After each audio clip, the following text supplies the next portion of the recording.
Here we are, closing a door. Hello, everyone, and welcome to the third Shakespeare live reading of King Lear.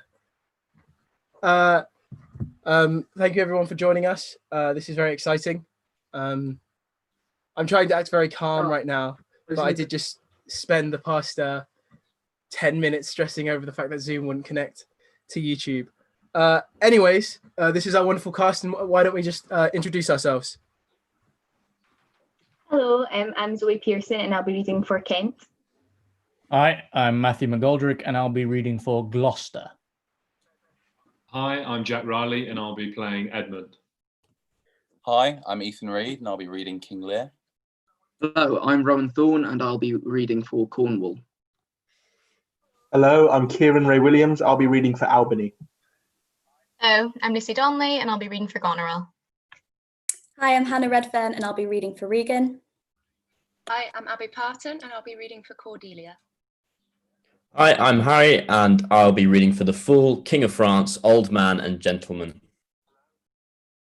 Hi, I'm Liam Watson, and I'll be reading for Oswald and Burgundy. Hi, I'm Luke Martin, and I'll be reading for Edgar. And of course, joining us as always is my father, David Martin, as stage directions. Wonderful. Stage director extraordinaire. Shall we begin? Act 1, Scene 1, King Lear's palace. Enter Kent, Gloucester, and Edmund. I thought the king had more affected the Duke of Albany than Cornwall. It did always seem so to us, but now in the division of the kingdom, it appears not which of the dukes he values most. For qualities are so weighed that curiosity in neither can make choice of either's moiety. Is not this your son, my lord? His breathing, sir, hath been at my charge. I have so often blushed to acknowledge him, that now I am brazen to do it. I cannot conceive you. Sir, this young fellow's mother could, whereupon she grew round-wombed, and had indeed, sir, a son for her cradle, ere she had a husband for her bed.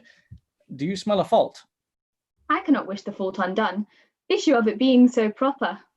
But I have a son, sir, by order of law, some year elder than this, who yet is no dearer in my account, though this knave came something saucily into the world before he was sent for. Yet was his mother fair. There was good sport at his making, and the whoreson must be acknowledged. Do you know this gentlewoman, Edmund?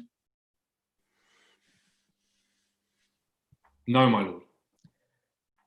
My lord of Kent, remember her hereafter as my honourable friend. My services to your lordship. I must love you and sue to know you better. Sir, I shall study deserving. A trumpet sounds, announcing King Lear's approach. Enter King Lear, Cornwall, Albany, Goneril, Regan, Cordelia, and attendants. Attend the lords of France and Burgundy and Gloucester. I shall, my lord. Exit Gloucester and Edmund. Meantime, we shall express our darker purpose. Give me the map there. Know that we divided in three our kingdom, and 'tis our fast intent to shake all cares and business from our age, conferring them on younger strengths, while we unburdened crawl toward death. Our son of Cornwall, and you are no less loving son of Albany, we have this hour a constant will to publish our daughter's several dowers, that future strife may be prevented now. The princes, France and Burgundy, great rivals in our daughter's love, long in our court have made their amorison, and here are to be answered. Tell me, my daughters, since now we will divide us both of rule, interest of territory, cares of state, which of you, shall we say, doth love us most? That we our largest bounty may extend where nature doth with merit challenge. Goneril, our eldest born, speak first.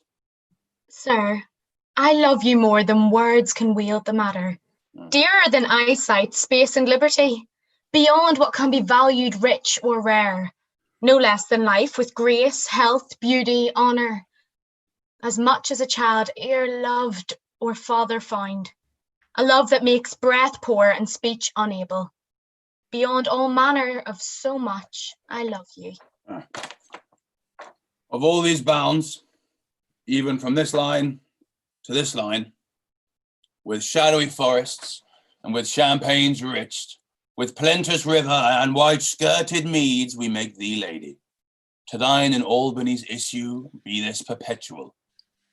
What says our second daughter, dearest Regan, wife to Cornwall? I am made of that self-metal as my sister, and prize me at her worth. In my true heart, I find she names my very deed of love.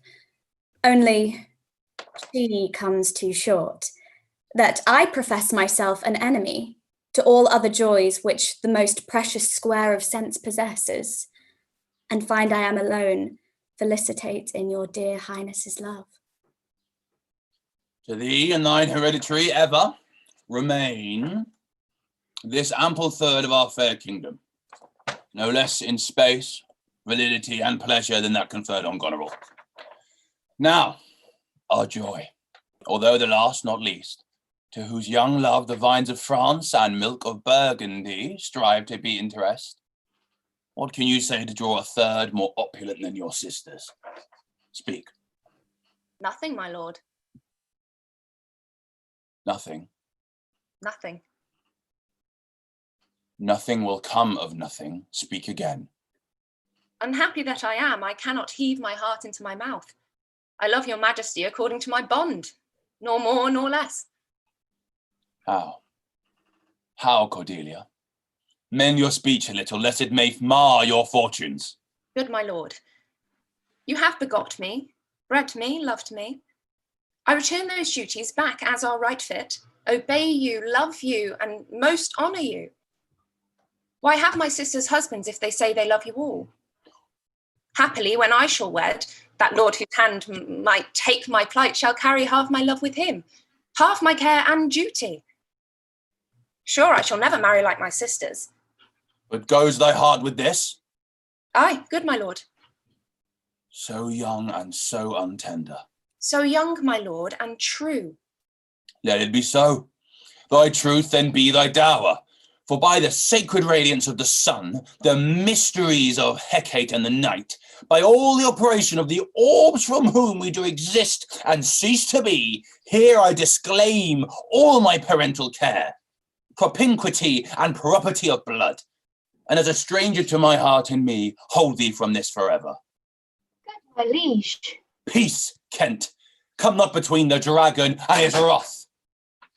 I loved her most, and thought to set my rest on her kind nursery. Hence, and avoid my sight. Cornwall and Albany, with my two daughters' dowers, digest this third. Let pride, which she calls plainness, marry her. I do invest you jointly with my power, preeminence, and all the large effects that troop with majesty. Ourself, by monthly course, with reservation of 100 knights, by you to be sustained, shall our abode make with you by due turn. Only we shall retain the name and all the additions to a king. The sway, the revenue, execution of the rest, beloved sons, be yours, which to confirm, the cornet is passed to you. Royal Lear, whom I have honoured as my king, loved as my father, as my master followed, as my great patron thought on in my prayers. Kent on thy life, no more. Let it fall rather, though the folk invade the region of my heart, be Kent unmannerly when Lear is mad. What wilt thou do, old man? Reverse thy state, and in thy best consideration check this hideous rashness. Answer my life, my judgment. Thy youngest daughter does not love thee least, nor are those empty-hearted whose low sound reverbs no hollowness. My life I never held but as a pawn to wage against thy enemies, nor fear to lose it, thy safety being the motive. Out of my sight! See better, Lear, and let me still remain the true blank of thine eye. Hear me, recreant, on thy allegiance, hear me. That thou hast sought to make us break our vow, which we durst never yet, and with strained pride to come between our sentence and our power, which nor our nature nor our place can bear. Our potency make good. Take thy reward. 5 days we do allot thee for provision to shield thee from diseases of the world, and on the 6th to turn thy hated back upon our kingdom. If on the next day following thy banished trunk be found in our dominion, the moment is thy death. Away! By Jupiter, this shall not be revoked. Fare thee well, King. Sith thus thou wilt appear, freedom lives hence and banishment is here. Kent turns to Cordelia. The gods to their dear shelter take thee, maid, that justly think'st and hast most rightly said. Kent turns to Regan and Goneril. And your large speeches may your deeds approve, that good effects may spring from words of love. Thus Kent, O princes, bids you all adieu. She'll shape her course in a country new. Exit Kent. Re-enter Gloucester with the King of France, Burgundy, and attendants. Here's France and Burgundy, my noble lord. My lord of Burgundy, we first address towards you, who with this king hath rivalled for our daughter. What in the least will you require in present dower with her, or cease your quest of her love? Most royal majesty, I crave no more than what your highness offered, nor will you tender less. Right noble Burgundy, when she was dear to us, we did hold her so, but now her price is fallen. Sir, there she stands, if aught within that little seeming substance, or all of it, with our displeasure pieced, and nothing more, may fitly like your grace. She's there and she is yours. I know no answer. Then leave her, sir, for by the power that made me, I tell you all her worth. Lear turns to the King of France. For you, great king, I would not from your love make such a stray to match you where I hate. Therefore beseech you, to avert your liking a more worthier way than on a wretch whom nature is ashamed almost to acknowledge hers. This is most strange. She that even but now was your best object, the argument of your praise, balm of your age, the best, the dearest, should in this trice of time commit a thing so monstrous to dismantle so many folds of favour. Sure her offence must be of such unnatural degree that monsters it, or your fore-vouched affection fallen into taint, which to believe of her must be a faith that reason without miracle could never plant in me. I yet beseech your majesty, it is no vicious blot, murder, or foulness, no unchaste action or dishonoured step that hath deprived me of your grace and favour. But even for what of that for which I am richer? A still soliciting eye, and such a tongue that I am glad I have not, though not to have it hath lost me in your liking. That thou hadst not been born, then not have pleased me better. My lord of Burgundy, what say you to the lady? Love's not love when it's mingled with regards that stand aloof from the entire point. Will you have her? She is herself a dowry. Royal king, give but that portion which yourself proposed, and here I take Cordelia by the hand, Duchess of Burgundy. Nothing. I have sworn, I am firm. I am sorry, then. You have so lost a father, you must lose a husband. Peace be with Burgundy. Since that respects of fortune are his love, I shall not be his wife. Fairest Cordelia, that art most rich being poor, most choice forsaken, and most loved despised, thee and thy virtues here I seize upon. Be it lawful, I take up what's cast away. Bid them farewell, Cordelia, though unkind. Thou losest here a better where to find. Thou hast her, France, let her be thine. For we have no such daughter, nor shall ever see that face of hers again. Therefore be gone without our grace, our love, our benison. Come, noble Burgundy. Exit all but the King of France, Goneril, Regan, and Cordelia. Bid farewell to your sisters. Jewels of our father. With washed eyes Cordelia leaves you. I know you what you are, love well our father. But yet, alas, stood I within his grace, I would prefer him to a better place. So farewell to you both. Prescribe us not our duty. Time shall unfold what plaited cunning hides. Who cover faults at last shame derides. Well, may you prosper. Come, my fair Cordelia. Exit the King of France and Cordelia. Sister, it is not a little, I have to say, of what most nearly appertains to us both. I think our father will hence tonight. That's most certain. And with you, next month with us. You see how full of changes he is. He always loved our sister most, and with what poor judgment he hath now cast her off appears too grossly. 'Tis the infirmity of his age. Yet he hath ever but slenderly known himself. Such unconstant starts are we like to have from him as this of Kent's banishment. There is farther compliment of leave-taking between France and him. Pray you, let us sit together. If our father carry authority with such dispositions as he bears, this last surrender of his will but offend us. We shall think further on it. We must do something, and either heat. Act 1, Scene 2. The Earl of Gloucester's castle. Enter Edmund with a letter. Thou nature art my goddess. To thy law my services are bound. Wherefore should I stand in the plague of custom and permit the curiosity of nations to deprive me, for that I am some 12 or 14 moonshines lag of a brother? Why bastard?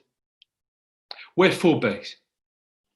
When my dimensions are as well compact, my mind as generous, and my shape as true as honest madam's issue? Why brand they us with base? With baseness, bastardy, base, who in the lusty stealth of nature take more composition and fierce quality than doth within a dull, stale, tired bed go to thee, creating a whole tribe of fops, got between asleep and wake. Well then, legitimate Edgar, I must have your land. For our father's love is to the bastard Edmund as to the legitimate. Fine word, legitimate. Well, my legitimate, if this letter speed and my invention thrive, Edmund the base shall top thee, legitimate. I grow, I prosper. Now, gods, stand up for bastards. Enter Gloucester. Kent banished thus, and France in choler parted, and the king gone tonight, prescribed his power, confined to exhibition. All this done upon the gad. Edmund, how now, what news? So please your lordship none. Edmund quickly shoves the letter into his coat pocket. What paper were you reading? Nothing, my lord. No. What needed then that terrible dispatch of it into your pocket? The quality of nothing hath not such a need to hide itself. Let's see, come, if it be nothing, I shall not need spectacles. I beseech you, sir, pardon me. It is a letter from my brother that I have not read, and for much as I have pursued, I find it not fit for your looking. Give me the letter, sir. I shall offend either to detain or give it the contest, as in part I understand them are to blame. Let's see, let's see. I hope for my brother's justification he wrote this but as an essay, or a taste of my virtue. This policy and reverence of age makes the world bitter to the best of our times, keeps our fortunes from us till our oldness cannot relish them. Come to me, that of this I may speak more. If our father would sleep till I waked him, you'd have half his revenue forever, and live the beloved of your brother, Edgar. Conspiracy! Sleep till I waked him. You should enjoy half his revenue. My son, Edgar. Had he a hand to write this? A heart and brain to breed it in? When came this to you? Who brought it? It was not brought to me, my lord. That's the cunning of it. I found it thrown in the casement of my window. You know the character to be your brother's. It is his hand, my lord, but I hope his heart is not in the contents. Has he ever before sounded you in this business? Never, my lord. But I have heard him oft maintain it to be fit that sons at perfect age and fathers decline, the father should be as ward to the son, and the son manage his revenue. Oh, villain! Villain! His very opinion in the letter. Abhorred villain! Unnatural, detested, brutish villain! Worse than brutish! Go, sir, seek him. I'll apprehend him. Abominable villain! Where is he? I do not know well, my lord, but if it shall please you to suspend your indignation against my brother till you can derive from his better testimony of his intent. You shall run a certain course where, if you violently proceed against him, mistaking his purpose, it should make a great gap in your honour, and shake in pieces the heart of his obedience. I dare pawn down my life for him, that he hath wrote this to feel my affection to your honour, and to no further pretence of danger. Think you so? If your honour judges met, I will place you where you shall hear us confer of this, and by an oracular assurance have your satisfaction, and without any further delay than this very evening. He cannot be such a monster. I will seek him, sir, presently. Convey this business as I shall find means, and acquaint you with all. These late eclipses in the sun and moon portend no good to us. Though the wisdom of nature can reason it thus and thus, yet nature finds itself scourged by the sequent effects. Love cools, friendship falls off, brothers divide. Find out this villain, Edmund. It shall lose thee nothing. Do it carefully. And the noble and true-hearted Kent banished. His offence, honesty. 'Tis strange. Exit Gloucester. This is the excellent foppery of the world. That when we are sick in fortune, we make guilty of our disasters, the sun, the moon, and stars, as if it were villains by necessity. My father compounded with my mother under the dragon's tail, and my naivety was under Ursa Major, so that it follows I am rough and lecherous. I should have been that I am had the maidenliest star in the firmament twinkled on my bastardizing. Edgar. Enter Edgar. Pat, he comes like the catastrophe of the old comedy. My cue is villainous melancholy, with a sigh like Tom o' Bedlam. Oh, these eclipses do portend these divisions. How now, brother Edmund? What serious contemplation are you in? I am thinking, brother, of a prediction I read this other day. What should follow these eclipses? Do you busy yourself with that? I promise you the effects of, he writes, of succeed unhappily. When saw you my father last? Oh, the night gone by. Take you with him? Aye, 2 hours together. Parted you in good terms? Found you no displeasure in him by word or countenance? None at all. Bethink yourself wherein you may have offended him, and by my entry forbar his presence till some little time hath qualified the heat of his displeasure, which at this instant so rageth in him that with the mischief of your person it would scarcely allow. Some villain hath done me wrong. Well, that's my fear, I pray you. Retire with me to my lodging, from whereby I will fitly bring you to hear my lord speak. Pray ye go.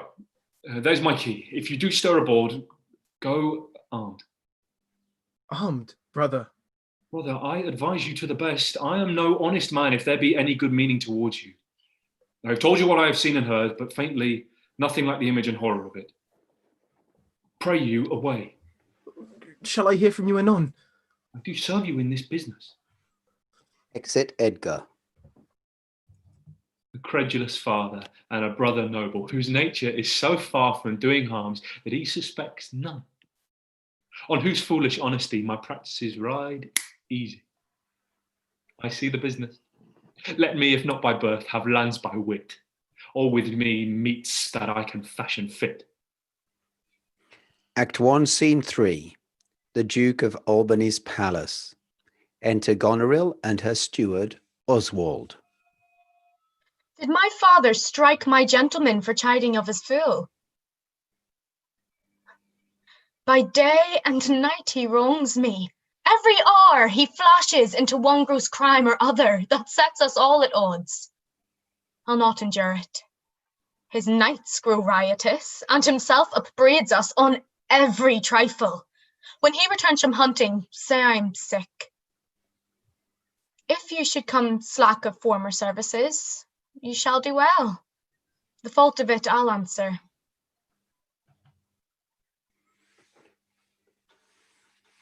Horns are heard in the distance.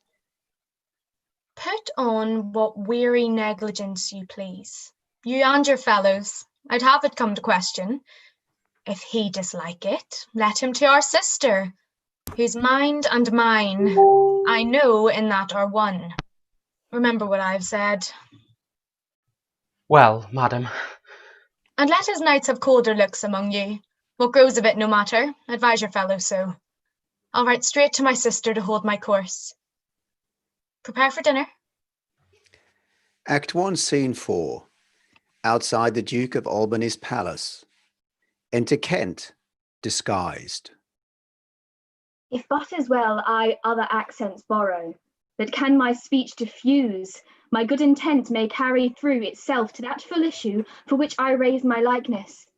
Now, banished Kent, if thou canst serve where thou dost stand condemned, so may it come thy master whom thou lovest shall find thee full of labours. Horns are heard. Enter Lear, knights and attendants. Let me not stay a jot for dinner. Go get it ready. Exit an attendant. How now, what art thou? A man, sir, a very honest-hearted fellow, and as poor as the king. If thou be as poor for a subject as he's for a king, thou art poor enough. What wouldst thou? Service. Who wouldst thou serve? You. Dost thou know me, fellow? No, sir, but you have that in your countenance which I would fain call master. What's that? Authority.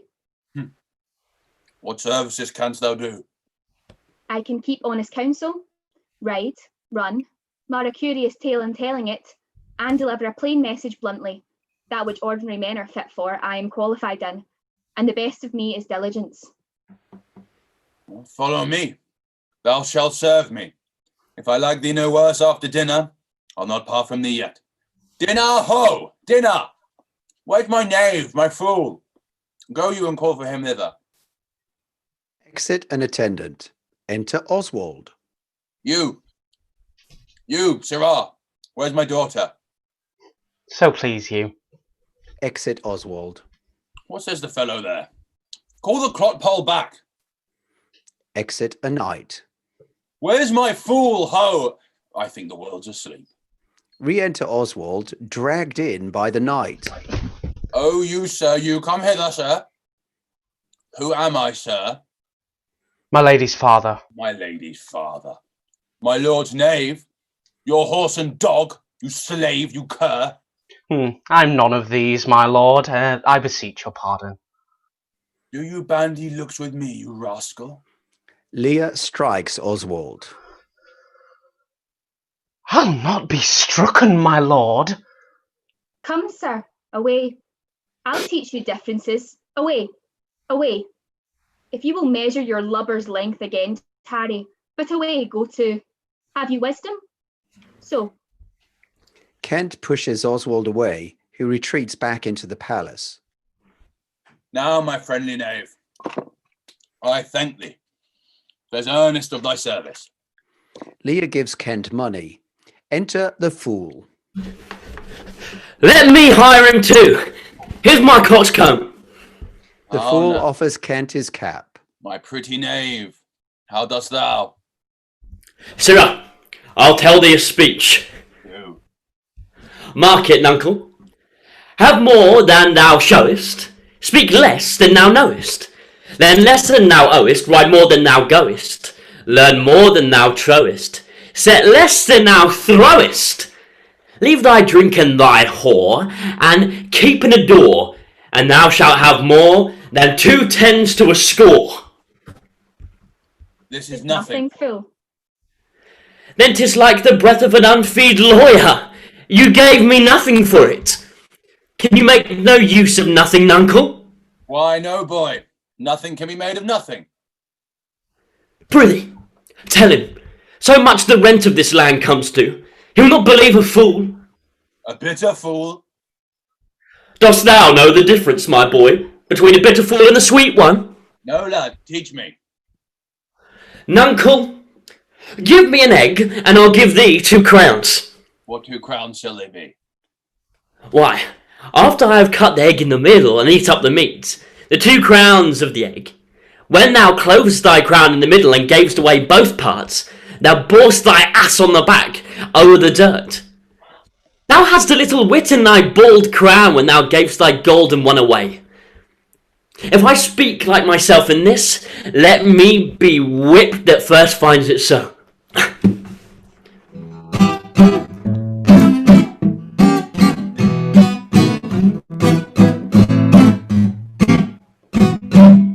Fools had never less wit in a year, for wise men are grown foppish.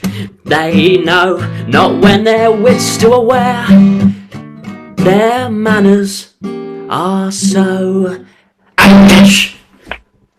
When will you want to be so full of song, sirrah? I've used it, nuncle, ere since thou madest thy daughters thy mothers. Prithee, nuncle, keep a schoolmaster that can teach thy fool to lie. I would fain learn to lie. And you lie, sirrah, will have you whipped. I marvel what kin thou and thy daughters are. Thou have me whipped for speaking true. Thou have me whipped for lying, and sometimes I'm whipped for holding my peace. Here comes one of the pairings. Enter Goneril. How now, daughter? What makes that frontlet on? You're too much of late in the frown.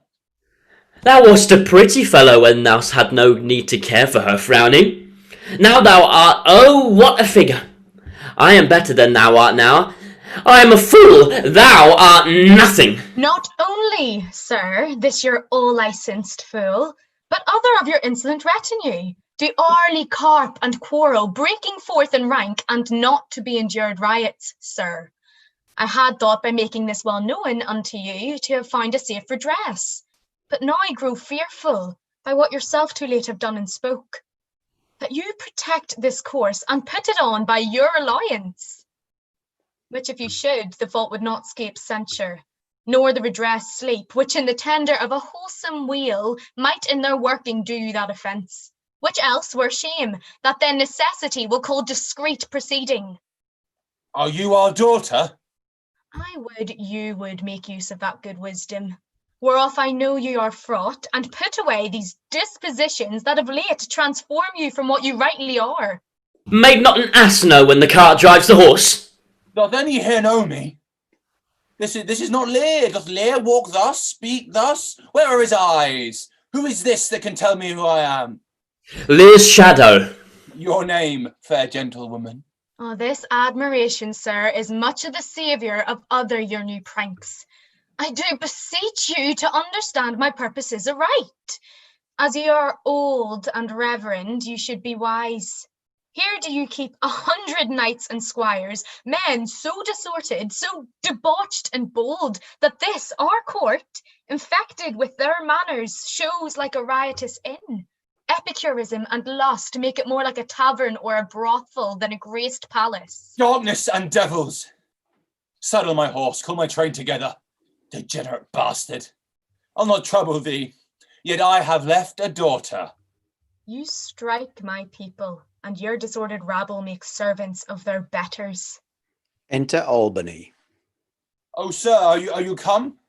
Is it your will? Speak, sir. Prepare my horses. Ingratitude, thou marble-hearted fiend, more hideous than thou show'st thee in a child than the sea monster. Pray, sir, be patient. Lear turns to Goneril. Detested kite, thou liest. My train are men of choice and rarest parts, that all particulars of duty know, and in the most exact regard support the worships of their name. Oh, most small fault, how ugly didst thou in Cordelia show! Oh, Lear, Lear, Lear! Beat at this gate and let thy folly in, and thy dear judgment out. Go, go, my people. My lord, I am guiltless as I am ignorant of what hath moved you. It may be so, my lord. Here, nature, here, goddess, here. Suspend thy purpose. If thou didst intend to make this creature fruitful, into her womb convey sterility. Dry up in her the organs of increase, and from her derogate body never spring a babe to honour her. Away. Away! Exit Lear. Now, gods that we adore, whereof comes this? Never afflict yourself to know more of it, but let his disposition have that scope, as dotage gives it. Re-enter Lear. What? 50 of my followers at the clap? Within a fortnight? What's the matter, sir? Life and death. I am ashamed that thou hast power to shake my manhood thus, that these hot tears which break from me perforce should make thee worth them. Blasts and fogs upon thee. The untended woundings of a father's curse pierce every sense about me. I have another daughter, who I am sure is kind and comfortable when she shall hear this of thee. With her nails shall she flay thy wolvish visage. Thou shalt find that I'll resume the shape which thou dost think I have cast off forever. Exit Lear, Kent, and attendants. Do you mark that? I cannot be so partial, Goneril, to the great love I bear you. Oh, pray you content. What, Oswald, how? You, sir, more knave than fool. After your master. Now, Cordelia! Now, Cordelia, tarry! Take the fool with thee! Exit the fool. This man hath had good counsel. 100 knights. 'Tis politic and safe to let him keep at each point 100 knights. Yes, that on every dream, each buzz, each fancy, each complaint, dislike.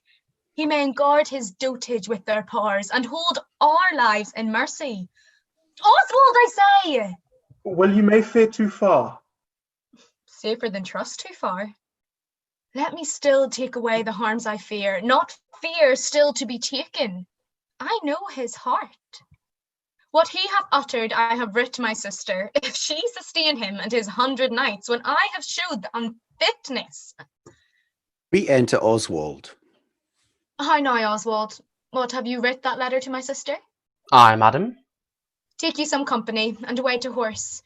Inform her full of my particular fear, and thereto add such reasons of your own, as may compact it more.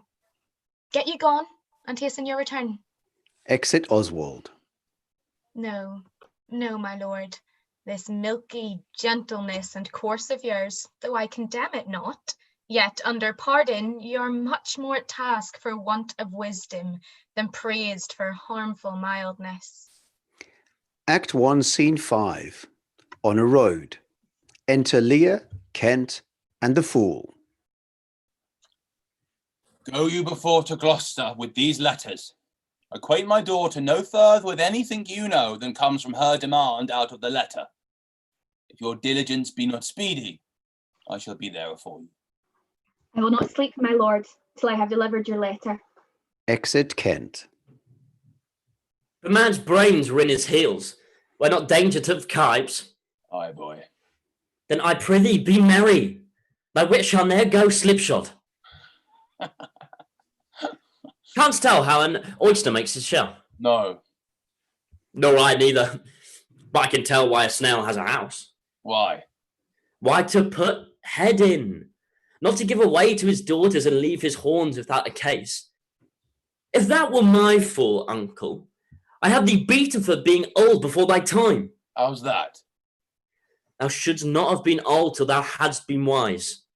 Oh, let me be not mad. Not mad, sweet heaven. Keep me in temper. I would not be mad. Come, boy. She's that's a maid now, and laughs at my departure. Shall not be a maid long, unless things be cut shorter. Act 2, Scene 1. Gloucester's castle. Enter Edmund and a Curan. Save thee, Curan. And you, sir, I have been with your father and given him notice that the Duke of Cornwall and Regan his Duchess will be here with him this night. How comes that? Nay, I know not. You've heard of the news abroad. Not I, pray you, what are they? Have you heard no lightly wards towards twixt the Dukes of Cornwall and Albany? Not a word. You may do then in time. Fare you well, sir. Exit Curan. The Duke be here tonight. The better. The best. This weaves itself perforce into my business. My father has set guard to take my brother, and I have one thing of a queasy question, which I must act. Briefness and fortune, work. Brother, a word. Descend, brother, I say. Enter Edgar. My father watches. Oh, sir, fly this place. Intelligence is given where you are hid. You now have the good advance of the night. Have you not spoken against the Duke of Cornwall? He's coming hither now. Now with the night is haste, and Regan with him. Have you nothing said upon his party against the Duke of Albany? Advise yourself. I'm sure on it, not a word. I hear my father coming. Pardon me. In cunning, I must draw my sword upon you. Draw, seem to defend yourself. Now quit you well. Yield, come before my father. Light, ho, here, fly, brother. Torches, torches. So farewell. Exit Edgar. Some blood drawn on me would beget opinion. Ah! Of my most fierce endeavour. Edmund wounds himself. I have seen drunkards do more than in this sport. Father, father. Stop, stop. No, help. Enter Gloucester and servants with torches. Now, Edmund, where's the villain? Here, stretching in the dark, his sharp sword out. Mumbling of wicked charms, conjuring the moon to stand auspicious mistress. Where is he? Look, sir, I bleed. Where is the villain, Edmund? Right this way, sir, which by no means he could. By no means what? Persuade me to the murder of your lordship, seeing how lightly opposite I stood to his unnatural purpose, for suddenly he fled. Let him fly far. Not in this land shall he remain uncaught, and found, dispatch. The noble Duke, my master, my worthy arch and patron, comes tonight. By his authority I will proclaim it, that he which finds him shall deserve our thanks, bringing the murderous coward to the stake. He that conceals him, death. A trumpet is heard. Hark, the Duke's trumpets. I know not where he comes. All ports are bar. The villain shall not scape. The Duke must grant me that. And of my land, loyal and natural boy, I'll work the means to make thee capable. Enter Cornwall, Regan, and attendants. How now, my noble friend? Since I came hither, which I can call but now, I have heard strange news. If it be true, all vengeance comes too short which can pursue the offender. How dost, my lord? Oh, madam, my old heart is cracked. What? Did my father's godson seek your life? He whom my father named, your Edgar. Oh, lady, shame would have it hid. Was he not companion with the riotous knights that tended upon my father? Yes, madam, he was of that consort. No marvel then, though he were ill affected. I have this present evening from my sister been well informed of them, and with such cautions that if they come to sojourn at my house, I'll not be there. Nor I, assure thee, Regan. Edmund, I hear that you have shown your father a childlike office. It was my duty, sir. He did belie his practice and received this hurt you see striving to apprehend him. Is he pursued? Aye, my good lord. If he be taken, he shall never more be feared of doing harm. Make your own purpose, how in my strength you please. For you, Edmund, whose virtue and obedience doth this instant so much commend itself, you shall be ours. Natures of such deep trust we shall much need. You we first seize on. I shall serve you, sir, truly, however else. For him I thank your grace. You know not why we came to visit you. Thus out of season threading dark-eyed night. Occasions, noble Gloucester, of some prize, wherein we must have use of your advice. Our father he hath writ, so hath our sister, of differences, which I least thought it fit to answer from our home. The several messengers from hence attend dispatch. Our good old friend, lay comforts to your bosom, and bestow your needful counsel to our business, which craves the instant use. I serve you, madam. Your graces are right welcome. Act 2, Scene 2, outside Gloucester's castle. Enter Kent and Oswald from opposite directions. Good dawning to thee. Friend, art thee of this house? Aye, Where may we set our horses? either mire. Prithee, if thou lov'dst me, tell me. I love thee not. What dost thou use me not? I know thee not. Fellow, I know thee. What dost thou know me for? A knave, a rascal, an eater of broken meats, a base, proud, shallow, beggarly, filthy, worst stalking knave, a lily-livered beggar, coward. What a monstrous fellow art thou, thus to rail on one that is neither known of thee nor knows thee. What a brazen-faced varlet art thou, to deny thou knowest me. Draw, you rogue. Away, I have nothing to do with thee. Draw, you rascal. You come with letters against the king, and take Vanity the puppet's part against the royalty of her father. Draw, you rogue. Help! Oh, murder! Help! Strike, you slave! Stand, rogue, stand, you neat slave, strike! Kent beats Oswald. Help! Oh, murder! Murder! Enter Edmund, Cornwall, Regan, Gloucester, and servants.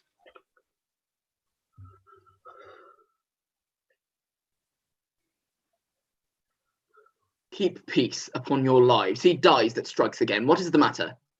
The messengers from our sister and the king. What is your difference? Speak. I am scarce in breath, my lord. Speak yet. How grew your quarrel?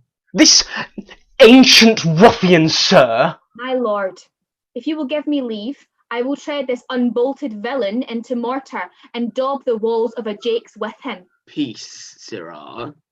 You beastly knave, know you no reverence? Yes, sir, but anger hath a privilege. Why art thou angry? That such a slave as this should wear a sword, who wears no honesty. Smile you my speeches as if I were a fool. Goose, if I had you upon Sarum Plain, I'd drive ye cackling home to Camelot. What, art thou mad, old fellow? How fell you out? Say that. No contraries hold more antipathy than I in such a knave. Why dost thou call him a knave? What is his fault? His countenance likes me not. No more, perchance, does mine. Nor his, nor hers. Sir, 'tis my occupation to be plain.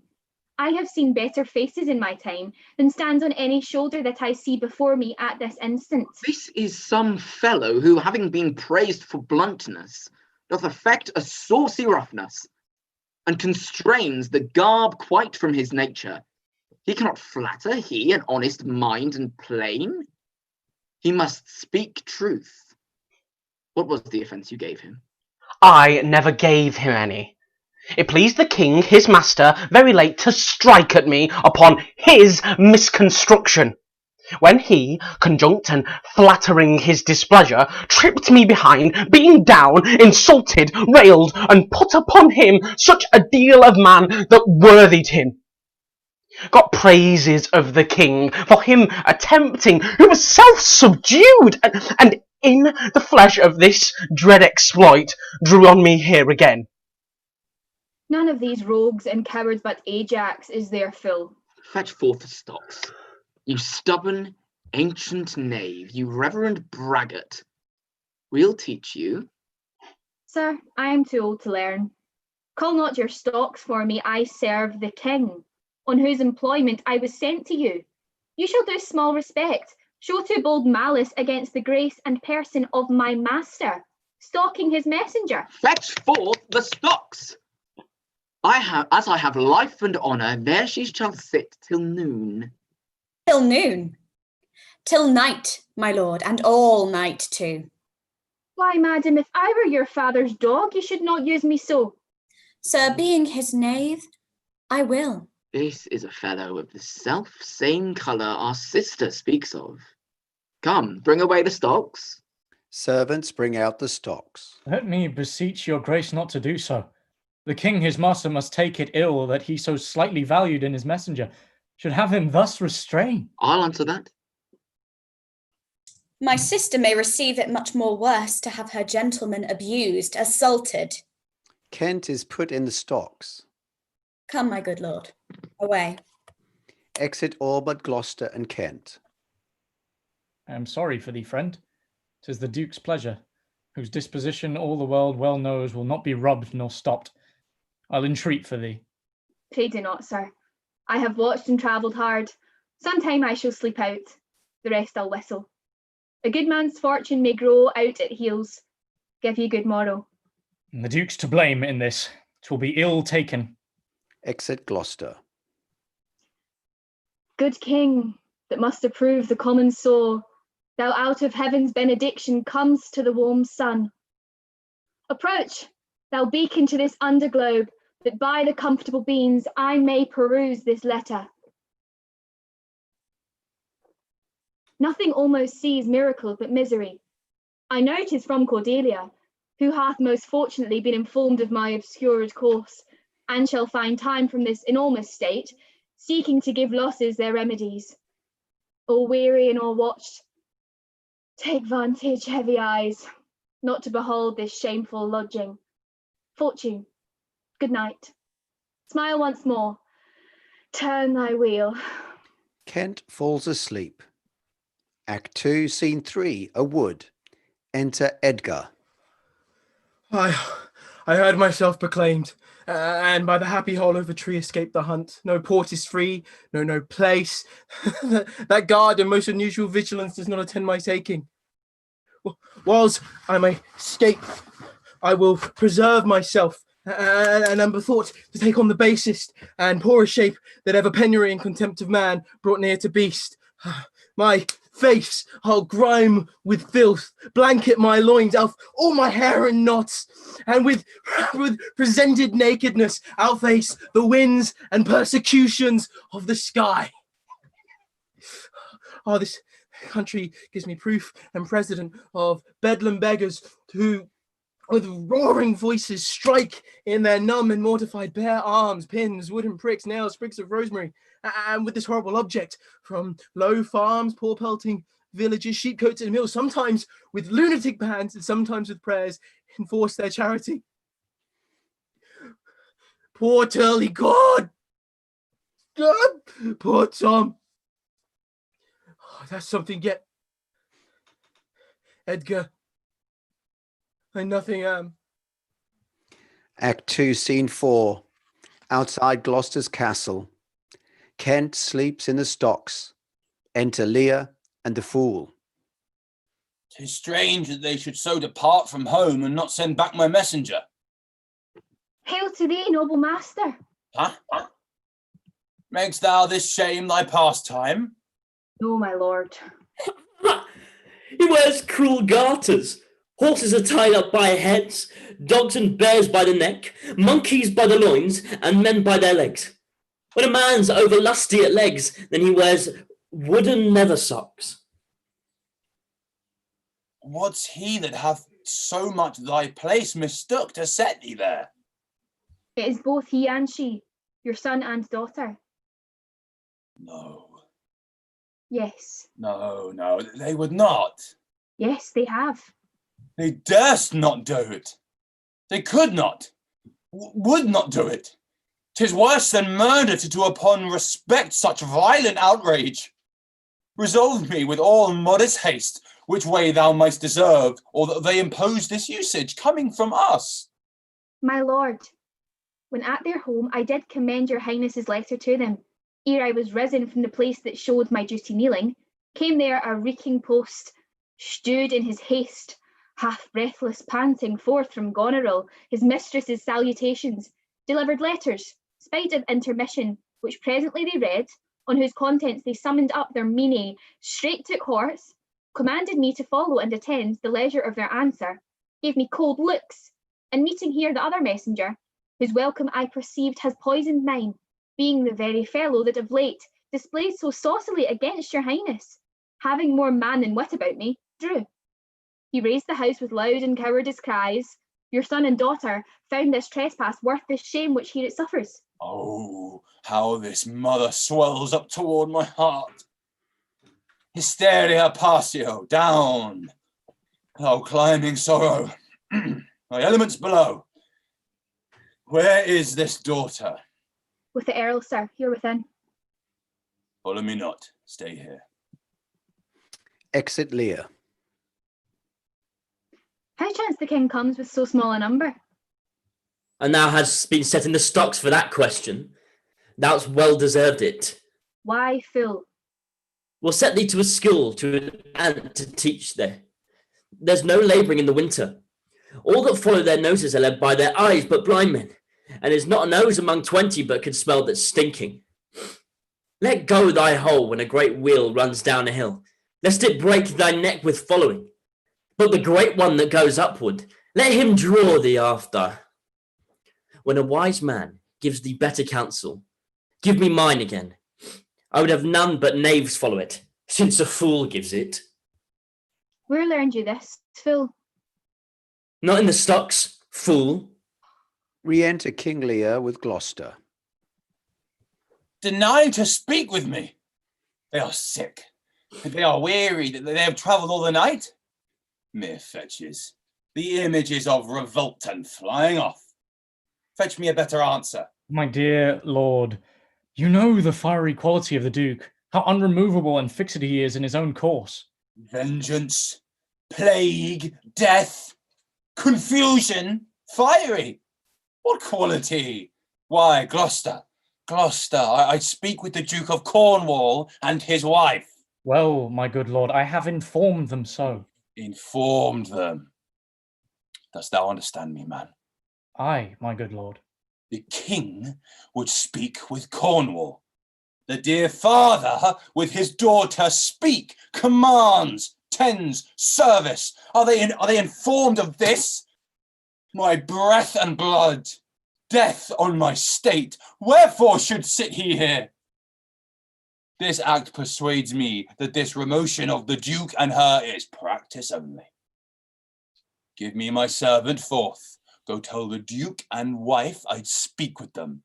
Now, presently, bid them come forth and hear me, or at their chamber door I'll beat the drum till it cry sleep to death. I would have all well betwixt you. Exit Gloucester.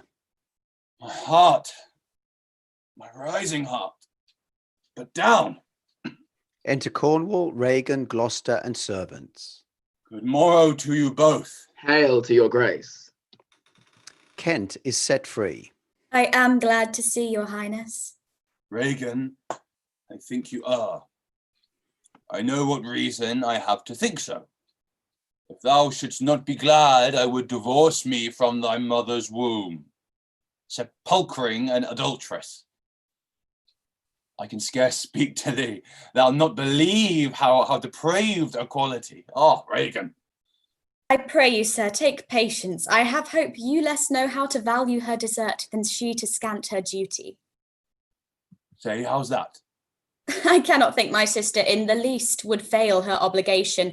If, sir, perchance she hath restrained the riots of your followers, 'tis on such ground and to such wholesome end as clears her from all blame. My curse is on her. Sir, you are old. Nature in you stands on the very verge of her confine. You should be ruled and led by some discretion that discerns your state. Better than you yourself. Therefore, I pray you that to our sister you do make return. Say you have wronged her, sir. Ask her forgiveness. Do you but mark how this becomes the house, dear daughter? I confess that I am old. Lear kneels down. Age is unnecessary. On my knees I beg that you'll vouchsafe me raiment, bed, and food. Good sir, no more. These are unsightly tricks. Return you to my sister. Never, Regan. She hath abated me of half my train, looked black upon me, struck me with her tongue, most serpent-like upon the very heart. All the stored vengeances of heaven fall on her ingrateful top. Fie, sir, fie. You nimble lightnings, dart your blinding flames into her scornful eyes.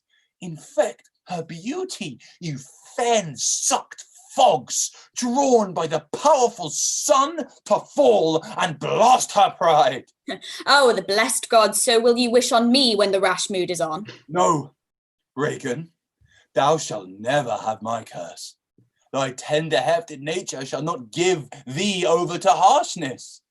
Her eyes are fierce, but thine do comfort and not burn. Thou better know'st the office of nature, bond of childhood, effects of courtesy, dues of gratitude. Thy half of the kingdom hast thou not forgot, wherein I thee endowed. Good sir, to the purpose. Who put my man in the stocks? A trumpet is heard. What trumpet's that? I know at my sister's this approves her letter that she would soon be here. Enter Oswald. Is your lady come? This is a slave, whose easy borrowed pride dwells in the fickle grace of her he follows. Out, varlet, out of my sight. What means your grace? Who stocked my servant?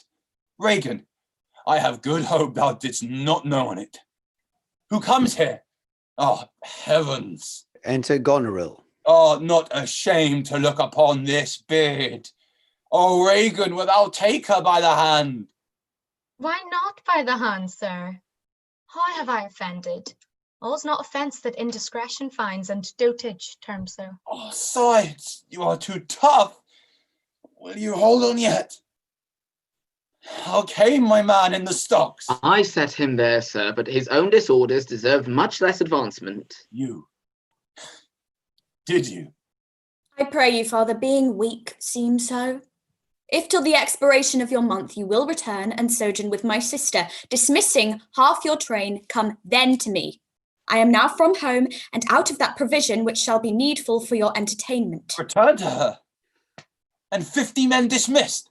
No, I rather abjure all roofs and choose to wage against the enmity of the air. To be a comrade where with the wolf and the owl necessity's a sharp pinch. Return with her. At your choice, sir. I prithee, daughter, do not make me mad. I will not trouble thee, my child. Farewell. We'll no more meet, no more see one another. Mend when thou canst. Be better at thy leisure. I can be patient. I can stay with Regan, I and my 100 knights. Not altogether so. I not looked for you yet, nor am provided for your fit welcome. Give ear, sir, to my sister. For those that mingle reason with your passion must be content to think you old, and so... But she knows what she does. Is this well spoken? I dare avouch it, sir. What, 50 followers? Is it not well? What should you need of more? Why might not you, my lord, receive attendance from those that call servants, or from mine? Why not, my lord? If then they chance to slack ye, we could control them. If you will come to me, for now I spy a danger, I entreat you to bring but 5 and 20. To no more will I give place or notice. I gave you all. And in good time you gave it. Made you my guardians, my depositories, but kept a reservation to be followed with such a number. What, must I come to you with 5 and 20? Regan, said you so? And speak it again, my lord, no more with me. Those wicked creatures yet do look well favoured. When others are more wicked, not being the worst, stands in some rank of praise. Lear turns to Goneril. I'll go with thee. Thy 50 yet doth double 20 and 5, and thou art twice her love. Hear me, my lord. What need you 5 and 20, 10 or 5, to follow in a house where twice so many have a command to tend you? What need one? Oh, reason, not the need. Our basest beggars are in the poorest things superfluous. Allow not nature more than nature needs. Man's life's as cheap as beasts. No, You unnatural hags. I will have such revenges on both of you that all the world shall. I will do such things, what they are I know not yet, but they shall be the terrors of the earth. You think I'll weep? No, I'll not weep. I have full cause of weeping, but this heart shall break into 100,000 flaws, or ere I'll weep. O fool, I shall go mad. Exit Lear, Gloucester, Kent, and the Fool. Thunder crashes. Let us withdraw, 'twill be a storm. This house is little. The old man and people cannot be well bestowed. 'Tis his own blame hath put him from rest, and must needs taste his folly. For his particular I will receive him gladly, but not one follower. So am I purposed. Where is my lord of Gloucester? Followed the old man forth. He is returned. Re-enter Gloucester. The king is in high rage. Whither is he going? He calls to horse, but will I know not whither. 'Tis best to give him way. He leads himself. My lord, entreat him by no means to stay. Alack, the night comes on, and the high winds do sorely ruffle. For many miles about there's scarce a bush. Oh, sir, to wilful men the injuries that they themselves procure must be their schoolmasters. Shut up your doors.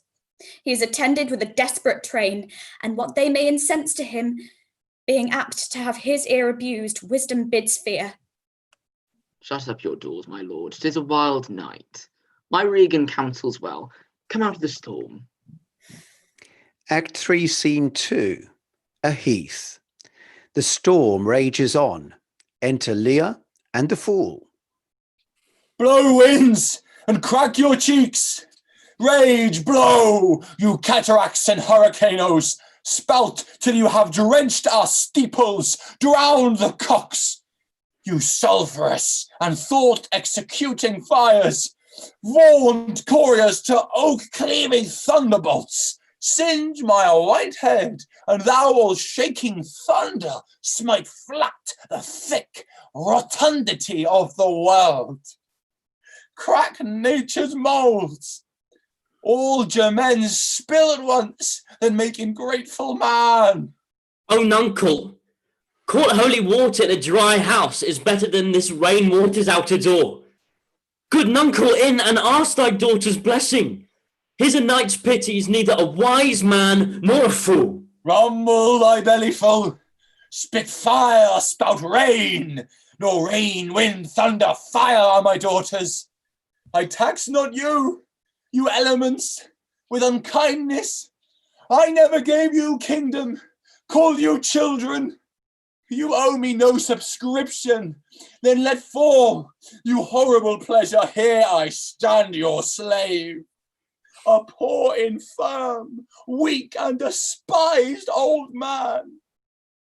But yet I call you servile ministers that have with 2 pernicious daughters joined your high-engineered battles against a head so old and white as this. Oh, oh, 'tis foul. Enter Kent. Who's there? Marry, here's grace and a codpiece. That's a wise man and a fool. Alas, sir, are you here? Things that love night love not such nights as these. The wrathful skies gallow the very wanderers of the dark, and make them keep their caves. Since I was man, such sheets of fire, such bursts of horrid thunder, such groans of roaring wind and rain, I never remember to have heard. Man's nature cannot carry the affliction nor the fear. Let the great gods that keep this dreadful pudder over our heads find out their enemies now. I am a man, more sinned against than sinning. Alack, bareheaded! Gracious my lord, hard by here is a hovel. Some friendship will it lend you against the tempest. Repose you there while I to this hard house, more harder than the stones whereof 'tis raised, which even but now, demanding after you, denied me to come in, return and force their scanted courtesy. My wits begin to turn. Come on, my boy. How dost my boy? Art cold? I am cold myself. Where is this straw, my fellow? The art of our necessities is strange. It can make all things precious. Come, your hovel, poor fellow and knave. I have one part in heart that's sorry yet for thee. He that has a tiny wit, with hey ho, the wind and the rain, must make content his fortunes fit. For the rain, it raineth every day. True, boy, true. Come, bring us to the hovel. Act 3, Scene 3, Gloucester's Castle. Enter Gloucester and Edmund. Alack, Edmund, I like not this unnatural dealing. When I desire their leave that I might pity him, they took from me the use of mine own house, charged me on pain of their perpetual displeasure, neither to speak of him, entreat for him, nor any way sustain him. Most savage and unnatural. Go to. Say you nothing. There is a division betwixt the dukes, and a worse matter than that. I have received a letter this night. 'Tis dangerous to be spoken. I have locked the letter in my closet. These injuries the king now bears will be revenged home. There is a part of him of power already footed. We must incline to the king. I will seek him and privily relieve him. Go you, and maintain talk with the duke, that my charity be not of him perceived. If he ask for me, I am ill and gone to bed. If I die for it, as no less is threatened me, the king, my old master, must be relieved. There is some strange thing toward Edmund. Pray you be careful. Exit Gloucester. This courtesy forbid thee, shall the Duke. Instantly no, and that of the letter too. This seems a fair deserving, and must draw me. That which my father loses no less than all. The younger rises when the old doth fall. Act 3, Scene 4, The Heat, in front of a hovel. Enter King Lear, Kent, and the Fool. Here is the place, my lord. Good my lord, enter. The tyranny of the open night's too rough for nature to endure. Thunder cracks. Let me alone. Good my lord, enter here. Prithee, go in thyself, seek thine own ease.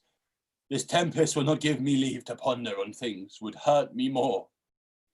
But I'll go in. Lear turns to the Fool. In, boy. Go first. You houseless poverty. Nay, get thee in.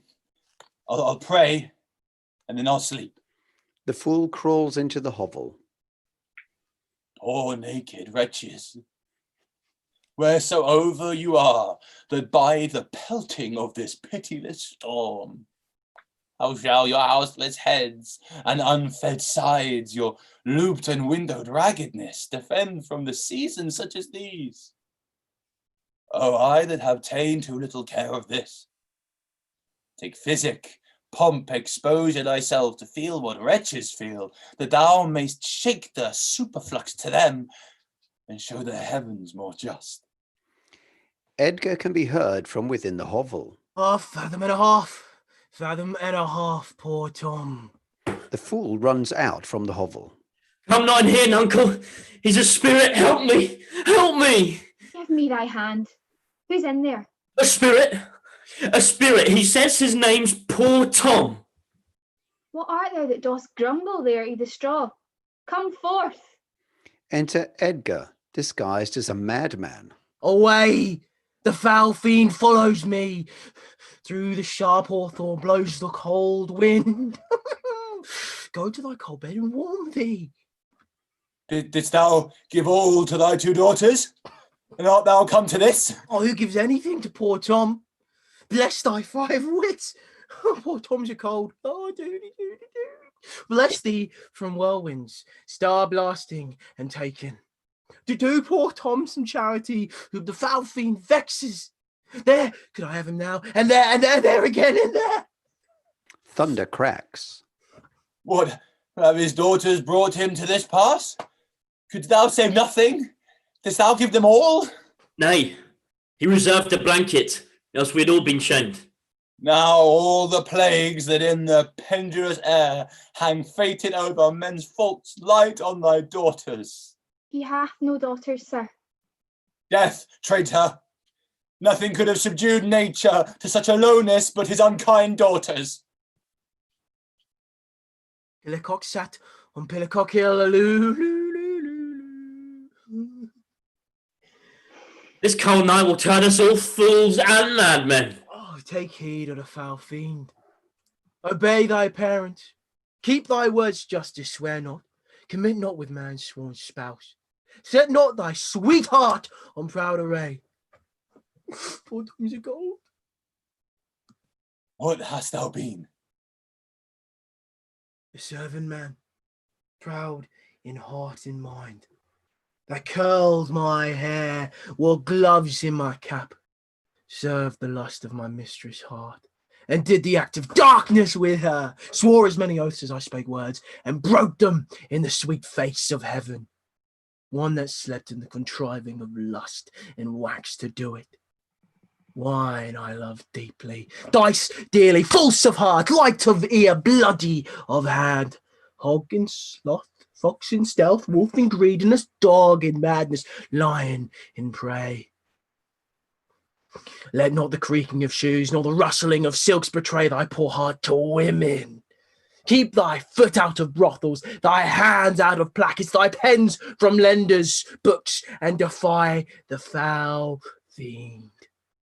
Still through the hawthorn blow, coast wind, say some nunny. Oh, Dolphin, my boy. Oh, boy, says so. Let him trot by. Thunder cracks. Thou wert better in thy grave than to answer with thy uncovered body this extremity of the skies. Is man no more than this? Consider him well. Thou owest the worm so silk, the beasts no hide, the sheep no wool, the cat no perfume. Off with you lendings. Come, unbutton here. Lear attempts to rip off his clothes. Prithee, nuncle, be contented. 'Tis a naughty night to swim in.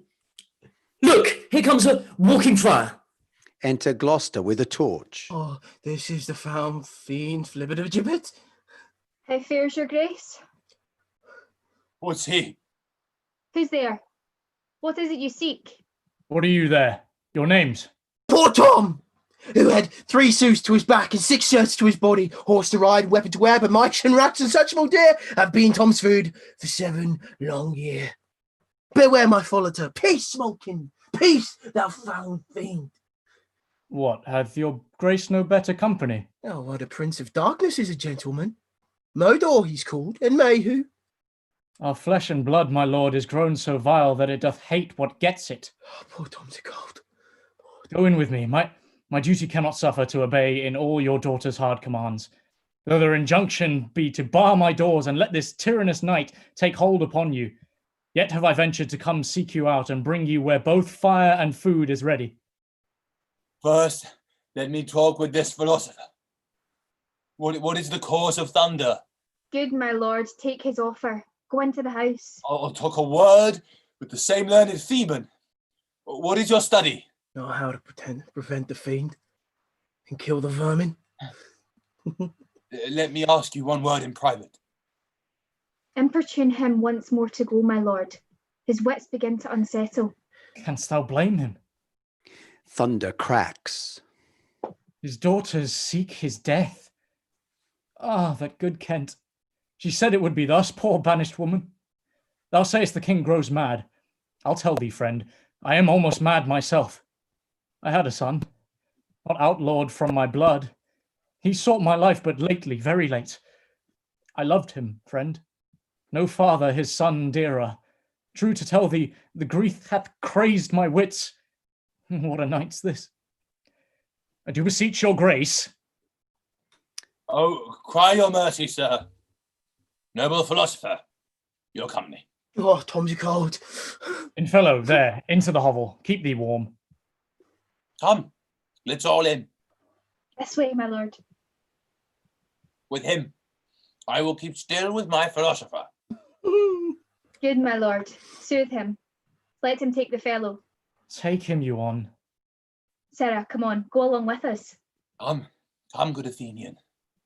No words, no words. Hush. Carl into the dark tower came. His words were still fee, foe, and fum. I smell the blood of an Englishman. Act 3, Scene 5. Gloucester's Castle. Enter Cornwall and Edmund. I will have my revenge ere I depart this house. How, my lord? I may be censored. That nature thus gives way to loyalty, something fears me to think of. I now perceive it was not altogether your brother's evil disposition made him seek his death, but a provoking merit, set at work by a reprovable badness in himself. How malicious is my fortune, that I must repent to be just. This is the letter he spoke of, which proves him an intelligent party to the advances of France. Oh, heavens. This is the treasons we're not. Oh, not that I, the detector. Go with me to the Duchess. If the matter of this paper be certain, you have mighty business on hand. True or false, it hath made thee Earl of Gloucester. Seek out where thy father is, that he may be ready for our apprehension. If I find him comforting the king, it will stuff his suspicion more fully. I will preserve in my course of loyalty, though the conflict be sore between that and in my blood. I will lay trust upon thee, and thou shalt find a dearer father in my love. Act 3, Scene 6. A chamber in a farmhouse adjoining the castle. Enter Gloucester, Lear, Kent, the Fool, and Edgar. Here is better than the open air. Take it, thankfully. I will piece out the comfort with what addition I can. I will not be long from you. All the power of his wits have given way to his impatience. The gods reward your kindness. Exit Gloucester. Praeterito calls me and tells me Nero is an angler in the lake of darkness. Pray, innocent, and beware the foul fiend. Brilliant, uncle. Tell me whether a madman be a gentleman or a yeoman. A king. A king. No, he's a yeoman that has a gentleman to his son. For he's a mad yeoman that sees his son a gentleman before him. To have 1,000 with red burning spits come hissing in upon them. He's mad that trusts in the tameness of a wolf, a horse's health, a boy's love, or a whore's oath. It shall be done. I will arraign them straight. Lear points to Edgar. Sit thou here, most learned justice. Lear points to the Fool. Thou, sapient sir, sit here. How do you, sir? Stand you not so amazed, will you lie down and rest upon the cushions? I'll see thy trial first. Bring in the evidence. Lear points to Edgar. Thou robbed man of justice, take thy place. Lear points to the Fool. And now, his yoke fellow of equity benched by his side. Lear points to Kent. You are the commission. Sit you two. Let us deal justly. Arraign her first. 'Tis Goneril. I here take my oath before this honourable assembly. She kicked the poor king, her father. Come hither, mistress. Is your name Goneril? He cannot deny it. Cry you mercy, I took you for a joint stool. And here's another, whose warped looks proclaim what store her heart is made of. Stop her there. Arms, sword, fire, corruption in the place. False justice, sir. Why hast thou let her escape? Oh, bless thy 5 wits! Oh, pity. Sir, where is the patience now that thou so oft have boasted to retain? My tears begin to take his part so much, they'll mar my counterfeiting. The little dogs and all, Tray, Blanche, and Sweetheart. See, they bark at me. Oh, well, Lord Tom will throw his heads at them. Avaunt, you curs! Let them anatomize Regan. See what breeds about her heart. Is there any cause in nature that makes these hard hearts? Lear points to Edgar. You, sir. I entertain for one of my 100. Only I do not like the fashion of your garments. You will say they are Persian, but let them be changed. Now, good my lord, lie here and rest a while. Make no noise, make no noise. Draw the curtains, so we'll go to supper in the morning. Re-enter Gloucester. Come hither, friend. Where is the king, my master? Here, sir, but trouble him not, his wits are gone. Good friend, I prithee take him in thy arms. I have overheard a plot of death upon him. There is a litter ready. Lay him in it, and drive him towards Dover, friend, where thou shalt meet both welcome and protection. Come, come, away! Exit all but Edgar and the fool. I'll speak a prophecy. Here I go. When priests are more in word than matter, when brewers mar their malt with water, when nobles are their tailors' tutors, no heretics burned but wenches suitors, when every case in law is right, no squire in debt, nor no poor knight, when slanders do not live in tongues, nor cut purses come to throngs, when usurers tell their gold in the field, when bawds and whores do the churches build, then shall the realm of Albion come to great confusion. Then comes the time, who is to see it, that going shall be used with feet. This prophecy Merlin shall make, for I live before his time, and I'll go to bed at noon. Exit the fool. When we our betters see bearing our woes, we scarcely think our miseries our foes. Who alone suffers most in the mind, leaving free things and happy shows behind. But then the mind much sufferance doth o'erskip, when grief hath mates and bearing fellowship. How light and portable my pains seem now, when that which makes me bend makes the king bow. He childed as I fathered. Tom, away. Mark the high noises and thyself bewray, when false opinion, whose wrong thought defiles thee, in thy just proof repeals and reconciles thee. What will hap more tonight? Safe scape the king.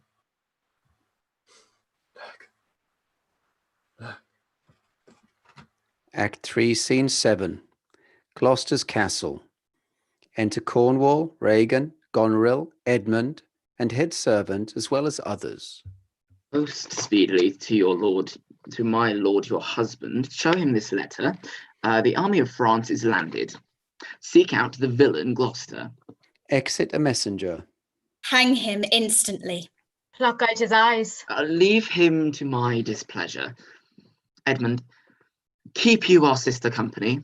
The revenges we are bound to take upon your traitorous father are not fit for your beholding. Farewell, dear sister. Farewell, my lord of Gloucester. Enter Oswald. How now, where's the king? My lord of Gloucester hath conveyed him hence. Some 5 or 6 and 30 of his knights are gone with him towards Dover, where they boast to have well-armed friends. Get horses for your mistress. Farewell, sweet lord and sister. Farewell, Edmund, farewell. Exit Goneril, Edmund, and Oswald. Go seek the traitor Gloucester. Pinion him like a thief. Bring him before us. Exit head servant. Though well we may not pass upon his life without the form of justice, yet our power shall do a courtesy to our wrath, which men may blame but not control. Who's there? The traitor? Enter Gloucester, brought in by the head servant. And grateful fox 'tis he. Bind his corky arms. What mean your graces? Good, my friends, consider you are my guests. Bind him, I say. Friends. Bind him! Servants bind him. Hard. Hard. Oh, filthy traitor. And merciful lady as you are, I'm none. To this chair bind him. Come, sir, what letters had you late from France? Be simple answered, for we know the truth. And what confederacy have you with the traitors late footed in the kingdom? To whose hands have you sent the lunatic king? Speak. I have a letter, guessingly set down, which came from one that's of a neutral heart, and not from one opposed. Cunning. And false. Where hast thou sent the king? To Dover. Wherefore to Dover? Wast thou not charged at peril? Wherefore to Dover? Let him first answer that. I am tied to the stake, and I must stand the course. Wherefore to Dover, sir? Because I would not see thy cruel nails pluck out his poor old eyes. See it thou shalt never. Fellows, hold the chair. Upon these eyes of thine, I'll set my foot. Cornwall grinds out Gloucester's eye, throws it on the ground, and stamps on it. He that will think to live till he be old, give me some help. Oh, cruel, oh, you gods! One side will mock another, the other too. You see vengeance? Hold your hand, my lord. I have served you ever since I was a child, but better service have I never done you now than bid you hold.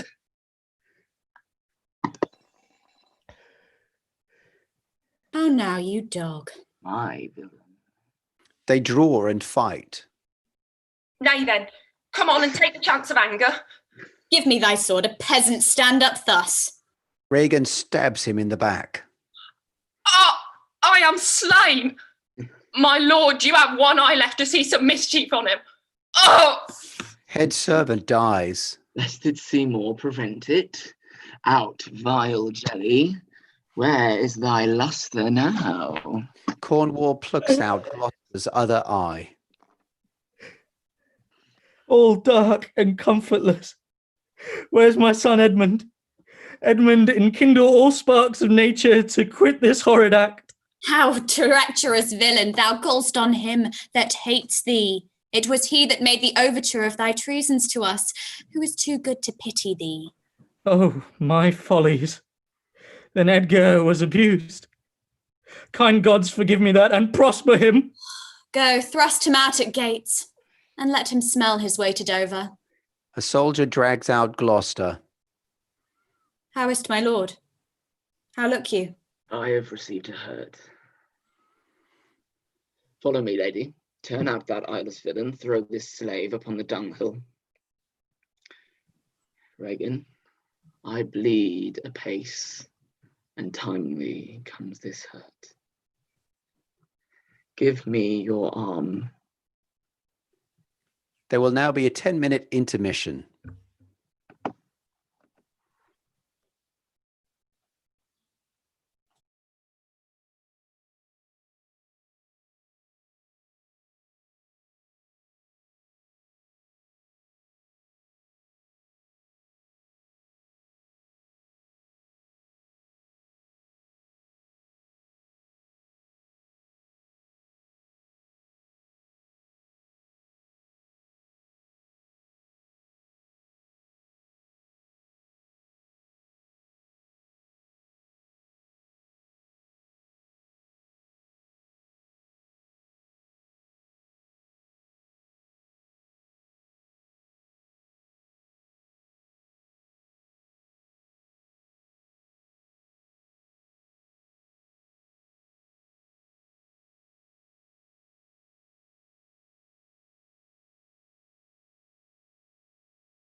Right, so we are returning.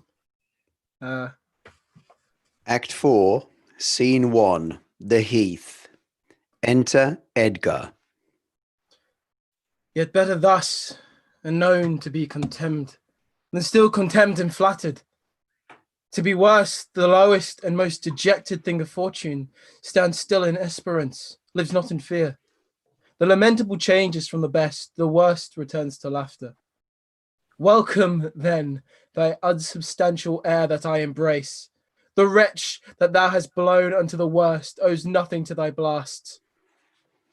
But who comes here? Enter Gloucester, led by an old man. My father poorly led, world, oh world, but that thy strange mutations make us hate thee. Lie would not yield to age. Oh my good lord, I've been your tenant and your father's tenant these 80 years. Away, get thee away. Good friend, be gone. Thy comforts can do me no good at all, thee they may hurt. You cannot see your way. I have no way, and therefore want no eyes. I stumbled when I saw.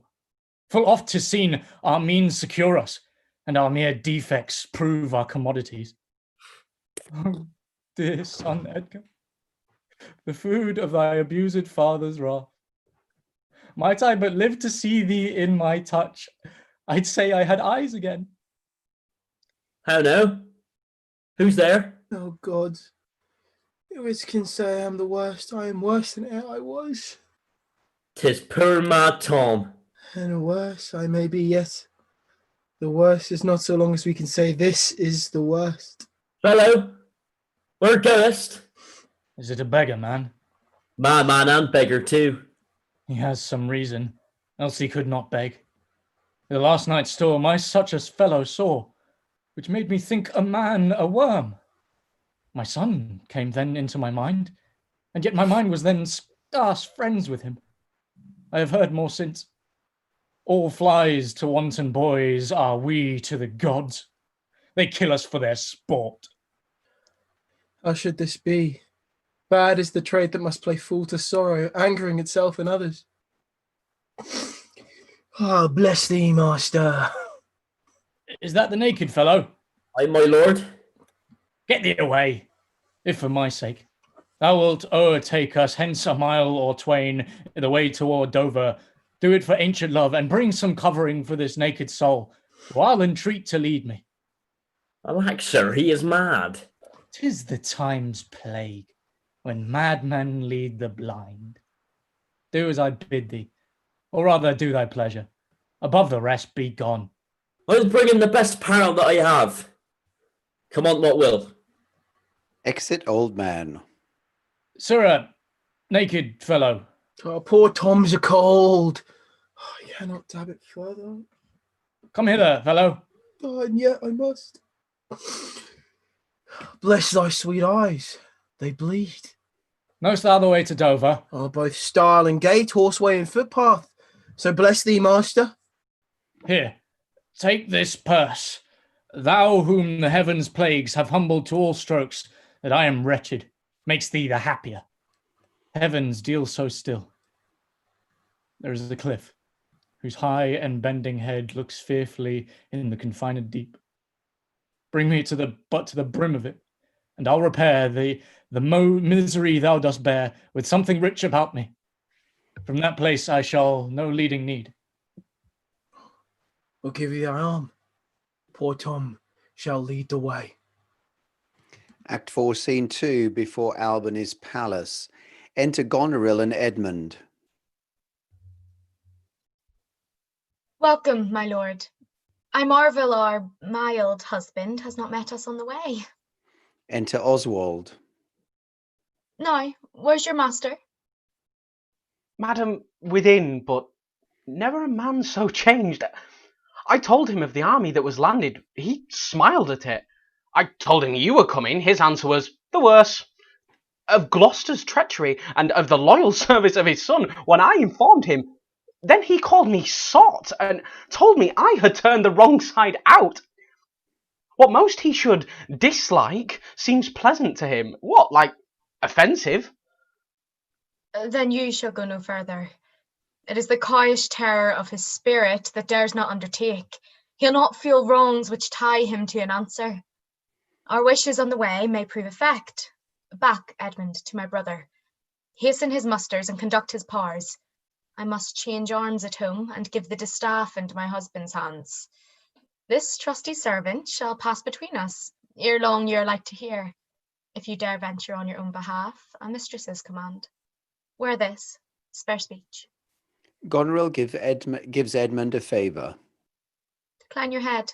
This kiss, if it durst speak, would stretch thy spirits up into the air. Conceive and fare thee well. Yours, in the ranks of death. My dear most Gloucester. Exit Edmund. Oh, the difference of man and man. To thee, a woman's body services are due. My fill usurps my body. Madam, here comes my lord. Exit Oswald. Enter Albany. I have been worth the whistle. Oh, Goneril, you are not worth the dust which the rude wind blows in your face. Milk-livered man, that bearest a cheek for blows, a head for wrongs, who hast not in thy brows an eye discerning thine honour from thy suffering. See thyself, devil. Proper deformity seems not in the fiend so horrid as in woman. Oh, vain fool! Enter a messenger. What news? Oh, my good lord, the Duke of Cornwall's dead, slain by his servant going to put out the other eye at Gloucester. Gloucester's eye? Both, my lord. This letter, madam, craves a speedy answer. 'Tis from your sister. One way I like this well, but being widow and my Gloucester with her, may all the building in my fancy pluck upon my hateful life. Another way the news is not so tart. I'll read and answer. Exit Goneril. Where was his son when they did take his eyes? Come with me, lady, hither. He's not here. No, my good lord, I met him back again. Knows he the wickedness? Ay, my good lord. 'Twas he informed against him and quit thee out on purpose that their punishment might have freer course. Gloucester, I live to thank thee for the love thou showedst the king, and to revenge thine eyes. Come hither, friend. Tell me what more thou knowest. Act 4, Scene 3. The French camp near Dover. Enter Kent and a gentleman. Did your letters pierce the Queen to any demonstration of grief? Aye, sir. She took them, read them in my presence, and now and then an ample tear trilled down her delicate cheek. It seemed she was a queen over her passion, who, most rebel-like, sought to be king o'er her. Was this before the king returned? No, since. Well, sir, the poor distressed Lear's i' the town, who sometime in his better tune remembers what we all come about, and by no means will yield to see his daughter. Why, good sir? A sovereign shame so elbows him, his own unkindness, that stripped her from his benediction, turned her to foreign casualties, gave her dear rights to his dog-hearted daughters.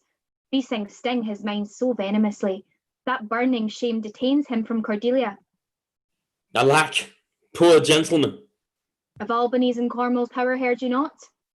'Tis so, they're afoot. Well, sir, I'll bring you to our master Lear and leave you to attend him. Some dear cause will in concealment wrap me up a while. When I am known aright, you shall not grieve lending me this acquaintance. I pray you go along with me. Act 4, Scene 4. Another tent in the French camp. Enter Cordelia and soldiers.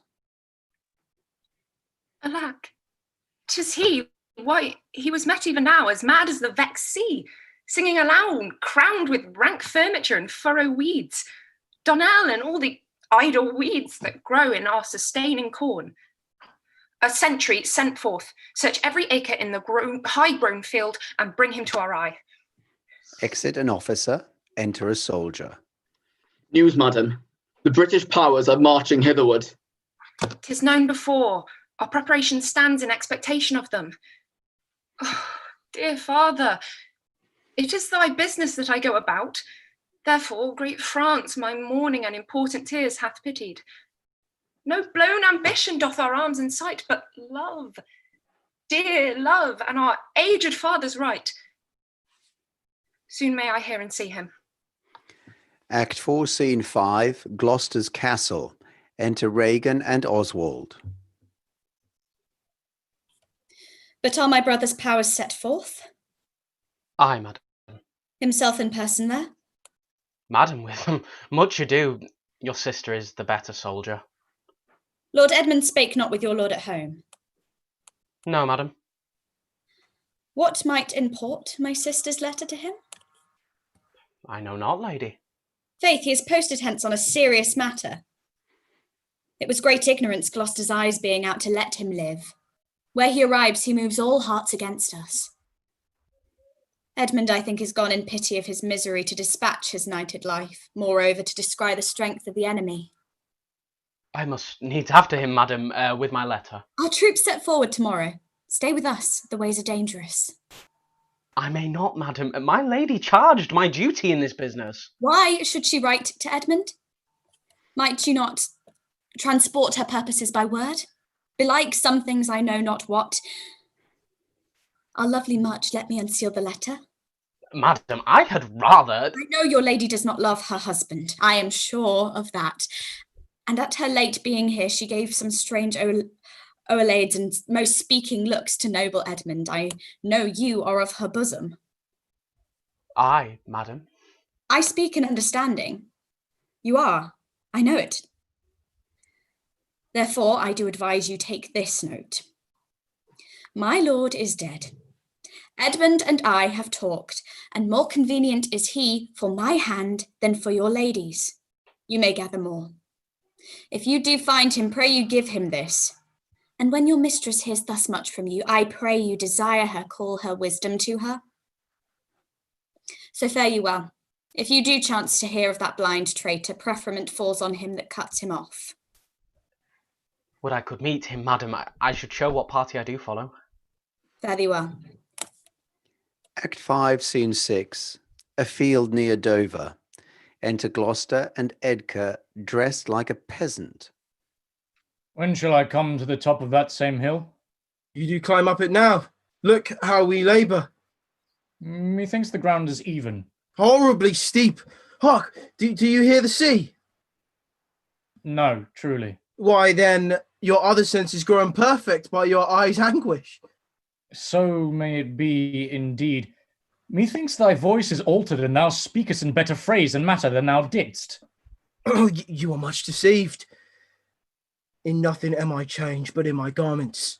Methinks you're better spoken. Come on, sir. Here's the place. Stand still.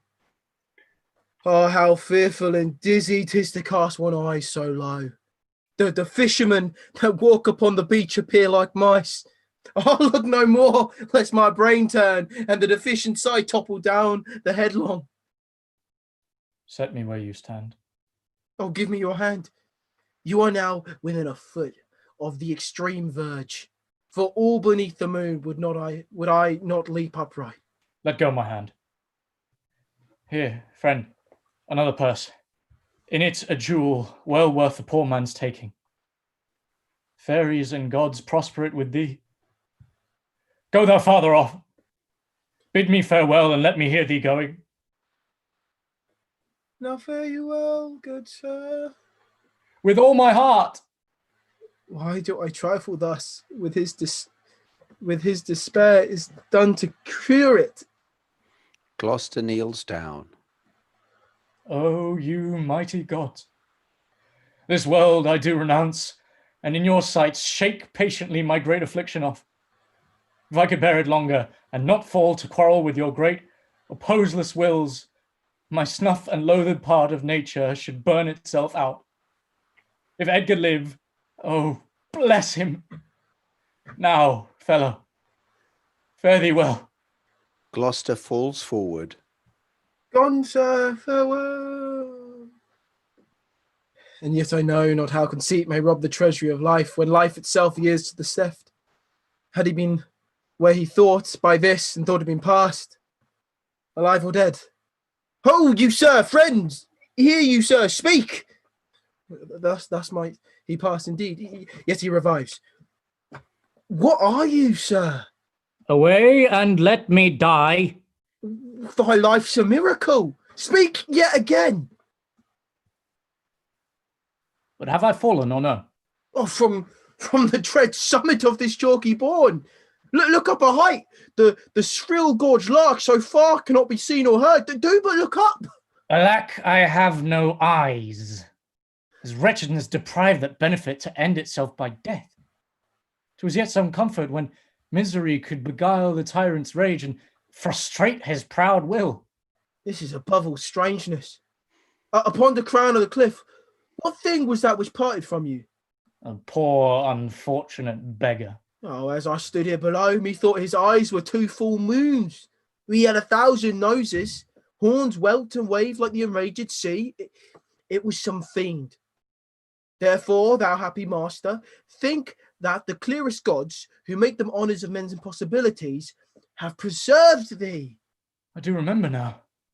Henceforth I'll bear affliction till I do cry out itself, enough, enough, and die. That thing you speak of, I took it for a man. Often 'twould say, the fiend, the fiend. He led me to that place. Bear free and patient thoughts.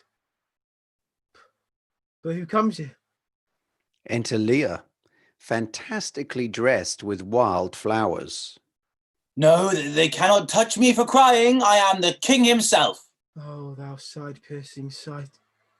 Nature's above art in that respect. There's your press money. That fellow handles his bow like a crow-keeper. Draw me a clothier's yard. Look, a mouse. Piece, this piece of toasted cheese will do it. There's my gauntlet. I'll prove it on a giant. Oh, sweet Majorium. Pass. I know that voice. Ha! Goneril with a white beard? They flattered me like a dog and told me I had white hairs in my beard ere the black ones were there. To say aye and no to everything that I said aye and no to was no good divinity. Go to. They are not men of their words. They told me I was everything. 'Tis a lie. I am not age-proof. The trick of that voice I do well remember. It's not the king? Aye, every inch a king. When I do stare, see how the subject quakes. I pardon that man's life. What was their cause? Adultery? Thou shalt not die. Die for adultery? No. The wren goes to it, and the small gilded fly does lecher in my sight. Let copulation thrive. For Gloucester's bastard son was kinder to his father than my daughters got 'tween the lawful sheets. There's hell, there's darkness, there's the sulphurous pit, burning, scalding, stench, consumption. Fie, fie, fie. Pah. Give me an ounce of civet, good apothecary to sweeten my imagination. There's money for thee. Oh, let me kiss that hand. Let me wipe it first, it smells of morality. Oh, ruined piece of nature, this great world shall so wear out to naught. Dost thou know me?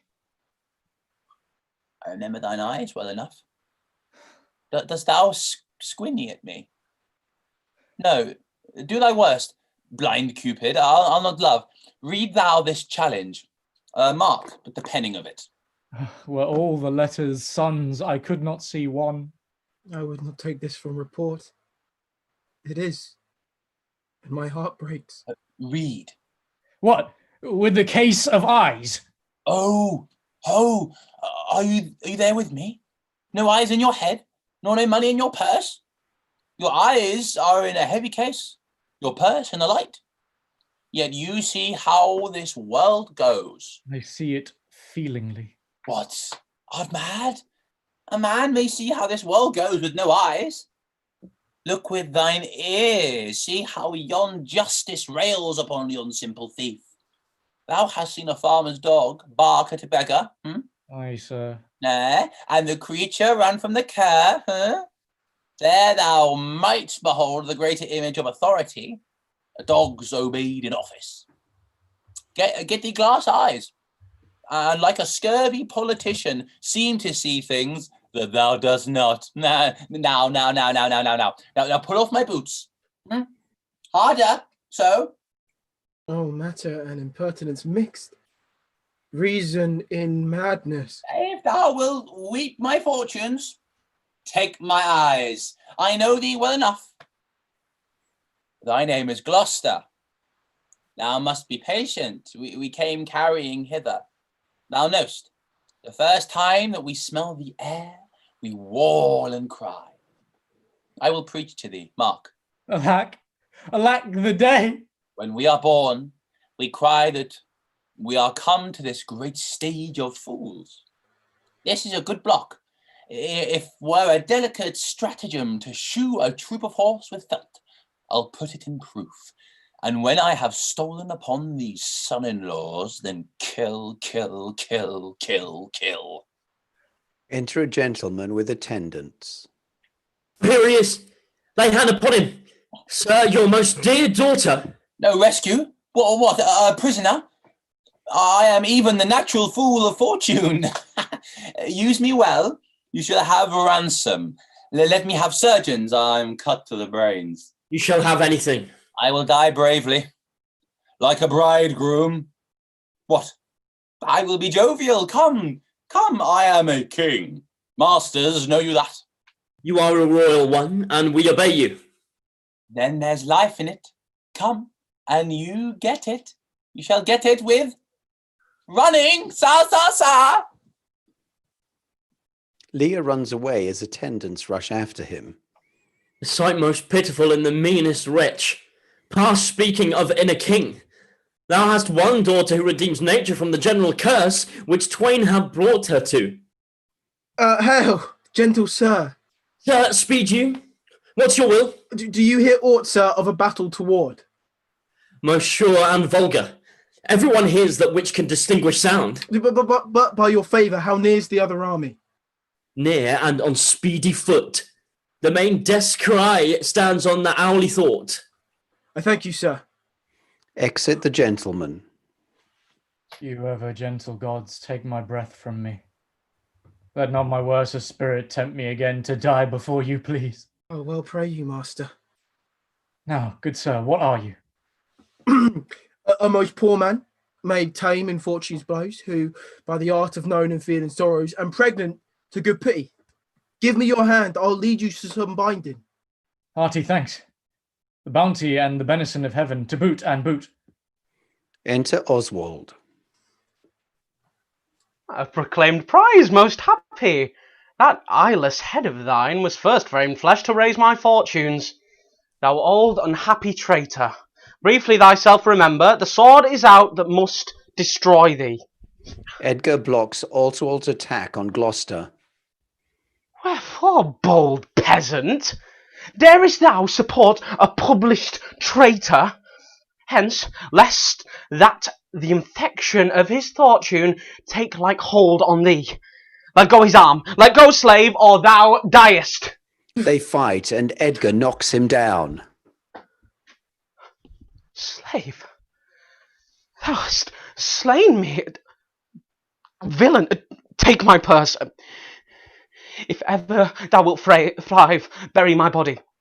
Oh, and give the letters of which thou find'st about me to Edmund, Earl of Gloucester. Seek him out upon the British party. Oh, untimely death! Death! Oswald dies. I know thee well, a serviceable villain, as duteous to the vices of thy mistress as badness would desire. What, is he dead? Oh, sit you down, master, rest you. Let's see these pockets. The letters that he speaks of may be our friends. He's dead. I'm only sorry that he had no other deathman. Let us see. Leave gentle wax and manners, blame us not. To know our enemies' minds, we'd rip their hearts. Their papers is more lawful. Let our reciprocal vows be remembered. You have many opportunities to cut him off. If your will not, time and place will be fruitfully offered. There is nothing done if he return the conqueror. Then am I the prisoner, and his bed my jail. From the loathed warmth wherefore deliver me, and supply the place for your labour. Your wife, as I would say, affectionate servant, Goneril. A plot upon her virtuous husband's life, and the exchange of my brother. Here in the sands, I'll rake up the most unsanctified of murderous lecherous, and in the mature time with this ungracious paper strike the sight of the death-practised duke. For him 'tis well that thy death and business I can tell. A drum is heard in the distance. Oh, give me your hand. Far off, methinks, I hear the beaten drum. Come, master, I'll bestow you with a friend. Act 4, Scene 7, a tent in the French camp. Lear is asleep on a bed with doctors and attendants caring for him. Enter Cordelia, Kent, and a gentleman. Oh, thou good Kent, how shall I live and work to match thy goodness? My life will be too short, and every measure fail me. To be acknowledged, madam, is overpaid. All my reports go with the modest truth, nor more clipped, but so. Be better suited. These weeds are memories of those worse hours. I prithee put them off. Pardon me, dear madam, yet to be known shortens my made intent. My boon I make it, that you know me not till time and I think meet. Then be it so, my good lord. Lear murmurs in his sleep. Oh, my dear father. Restoration, hang thy medicine on my lips, and let this kiss repair those violent harms that my two sisters have in thy reverence made. Kind and dear princess. Lear awakes. How does my royal lord? How fares your majesty? You do me wrong to take me out the grave. Thou art a soul in bliss, but I am bound upon a wheel of fire. And mine own tears do scald like molten lead. Sir, do you know me? You are a spirit? I know. When did you die? Oh, look upon me, sir, and hold your hands in benediction o'er me. You must not kneel. Pray, do not mock me. I am a very foolish, fond old man, fourscore and upward. Not now, more nor less, and to deal plainly, I have feared that I am not perfect mind. Methinks I should know you, and know this man. Yet I am doubtful, for I am mainly ignorant what place this is. and all the skill I have remembers not these garments, nor I know not where I did lodge last night. Do not laugh at me, for as I am a man, I think this lady to be my child Cordelia. And so I am. Be your tears wet?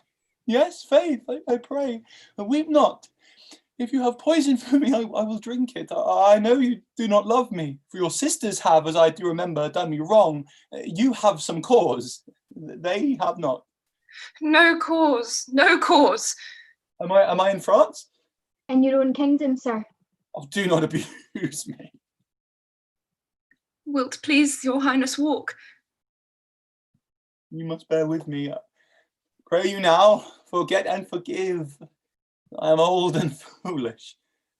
Exit all but Kent and the gentleman. Hold it true, sir, that the Duke of Cornwall was so slain? Most certain, sir. Who was conductor of his people? As 'tis said, the bastard son of Gloucester.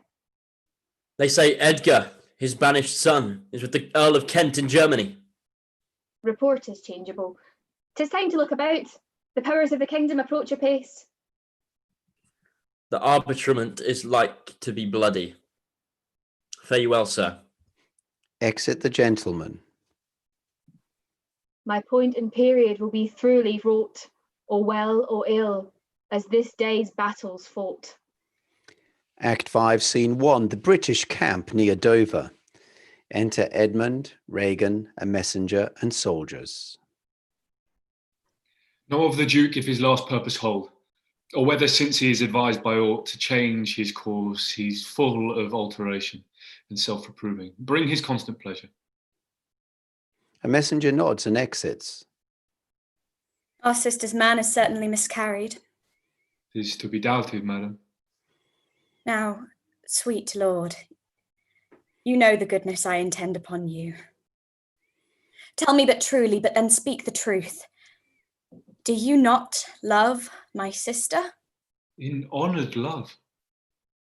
But have you never found my brother's way to the forfended place? No. By mine honour, madam. I shall never endure her, dear my lord. Be not familiar with her. Fear me not. She and the Duke, her husband. Enter Albany and Goneril with their soldiers. I had rather lose the battle than that sister should loosen him and me. Very loving sister, well be met. Sir, this I heard. The king is come to his daughter, with others whom the rigour of our state forced to cry out. Why is this reasoned? Combine together against the enemy, for these domestic and particular broils are not the question here. Let's then determine with the ancient war on our proceedings. I shall attend you presently in your tent. Sister, you'll go with us? No. 'Tis most convenient. Pray you go with us. Oh ho, I know the riddle. I will go. As Regan and Goneril exit, Edgar enters disguised and whispers to Albany. If e'er your grace had speech with man so poor, hear me one word. I'll overtake you. Speak. Exit all but Albany and Edgar. Before you fight the battle, ope this letter. If you have victory, let the trumpet sound for him that brought it. Wretched though I seem, I can produce a champion that will prove what is avouched there. Stay till I have read the letter. I was forbid it. When time shall serve, let but the herald cry, and I'll appear again. Why, fare thee well. I will overlook thy paper. Exit Edgar, re-enter Edmund. The enemy is in view. Draw up your powers. Here is the guess of their true strength and forces by diligent discovery. But your haste is now urged on you. We will greet the time. Exit Albany. To both these sisters have I sworn my love, each jealous of the other, as the sting are of the ladder. Which of them shall I take? Both, one, or neither? Neither can be enjoyed if both remain a lie. To take the window, exacerbate, makes mad her sister Goneril, and hardly shall I carry out my side, her husband being alive. Now then we'll use his countenance for the battle, which being done, let her who would be rid of him devise his speedy taking off. As for the mercy which he intends to Lear and to Cordelia, the battle done and they within our power shall never see his pardon. For my state stands on me to defend, not to debate. Act 5, Scene 2. A field between the two camps. The battle rages on violently. Cordelia and Lear lead their troops, as Albany and Edmund lead theirs opposing. Enter Edgar and Gloucester. Here, master, take the shadow of this tree for your good host. Pray that the right may thrive. If I ever return to you again, I'll bring you comfort. Grace go with you, sir. Exit Edgar. A trumpet of retreat and a cheer of triumph is heard. Re-enter Edgar. Away, old man, give me thy hand away. King Lear hath lost. He and his daughter taken. Give me thy hand, come on. No farther, sir. A man may rot even here. What, in ill thoughts again? Men must endure their going hence, even as they're coming hither. Ripeness is all. Come on. And that's true too. Act 5, Scene 3, the British camp. Enter Edmund, leading Lear and Cordelia chained, followed by his soldiers and a captain. Some officers take them away, good guard, until their greatest pleasures first be known and out of sense of them. We are not the first who with best meaning have incurred the worst. For thee, oppressed king, I am cast down. Myself could else outfrown false fortune's frown. Shall we not see these daughters and these sisters? No. Come, a little way to prison. We two, let alone, will sing like birds in the cage.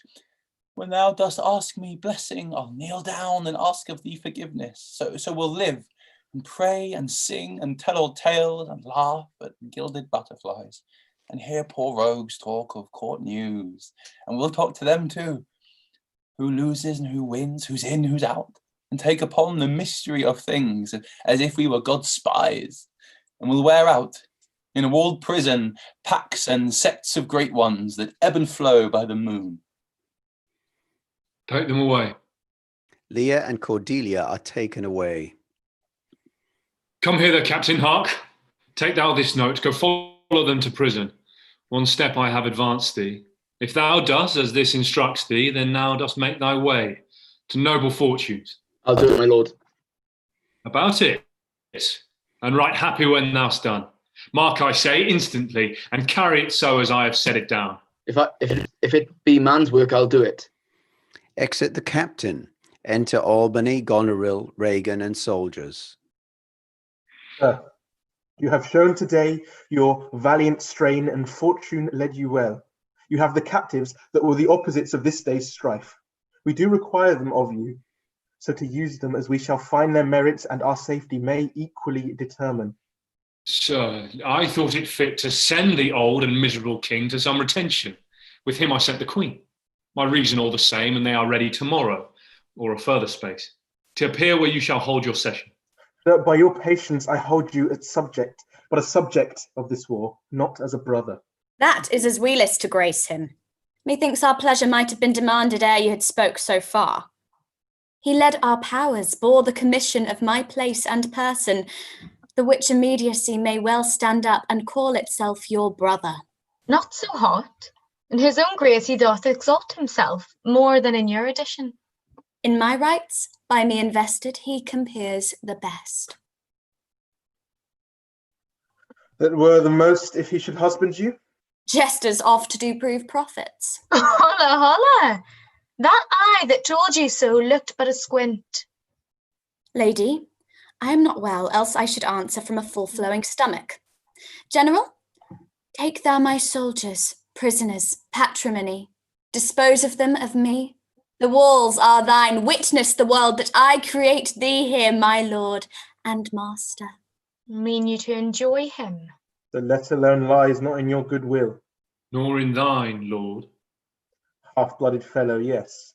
Let the drum strike and prove my title thine. Stay yet, hear reason. Edmund, I arrest thee on capital treason, and in thy arrest this gilded serpent. Albany points to Goneril. For your claim, fair sister, I bar it in the interest of my wife. Is she subcontracted to this lord? And I, her husband, contradict your bans. If you will marry, make your loves to me. My lady is bespoke. An interlude. Thou art armed, Gloucester. Let the trumpet sound. Sick. Oh, sick. If not, I'll ne'er trust medicine. There's my exchange. What in the world he's that names me traitor? Villain like he lies. Call me by thy trumpet, he dares approach. On him, on you, who not? I will maintain my truth and honour firmly. My sickness grows upon me. She is not well, convey her to my tent. Regan is led out. Let the trumpet sound. A trumpet sounds.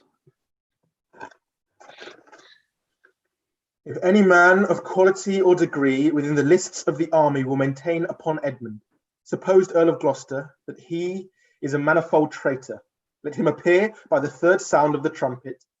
He is bold in his defence. Sound! The trumpet blares again.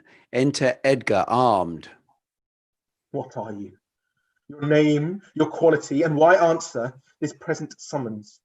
No, my name is lost. By treason's tooth bear nor and canker bit, yet I am noble as the adversary I came to cope. Which is that adversary? What's he that speaks for Edmund, Earl of Gloucester? Himself. What say thou to him?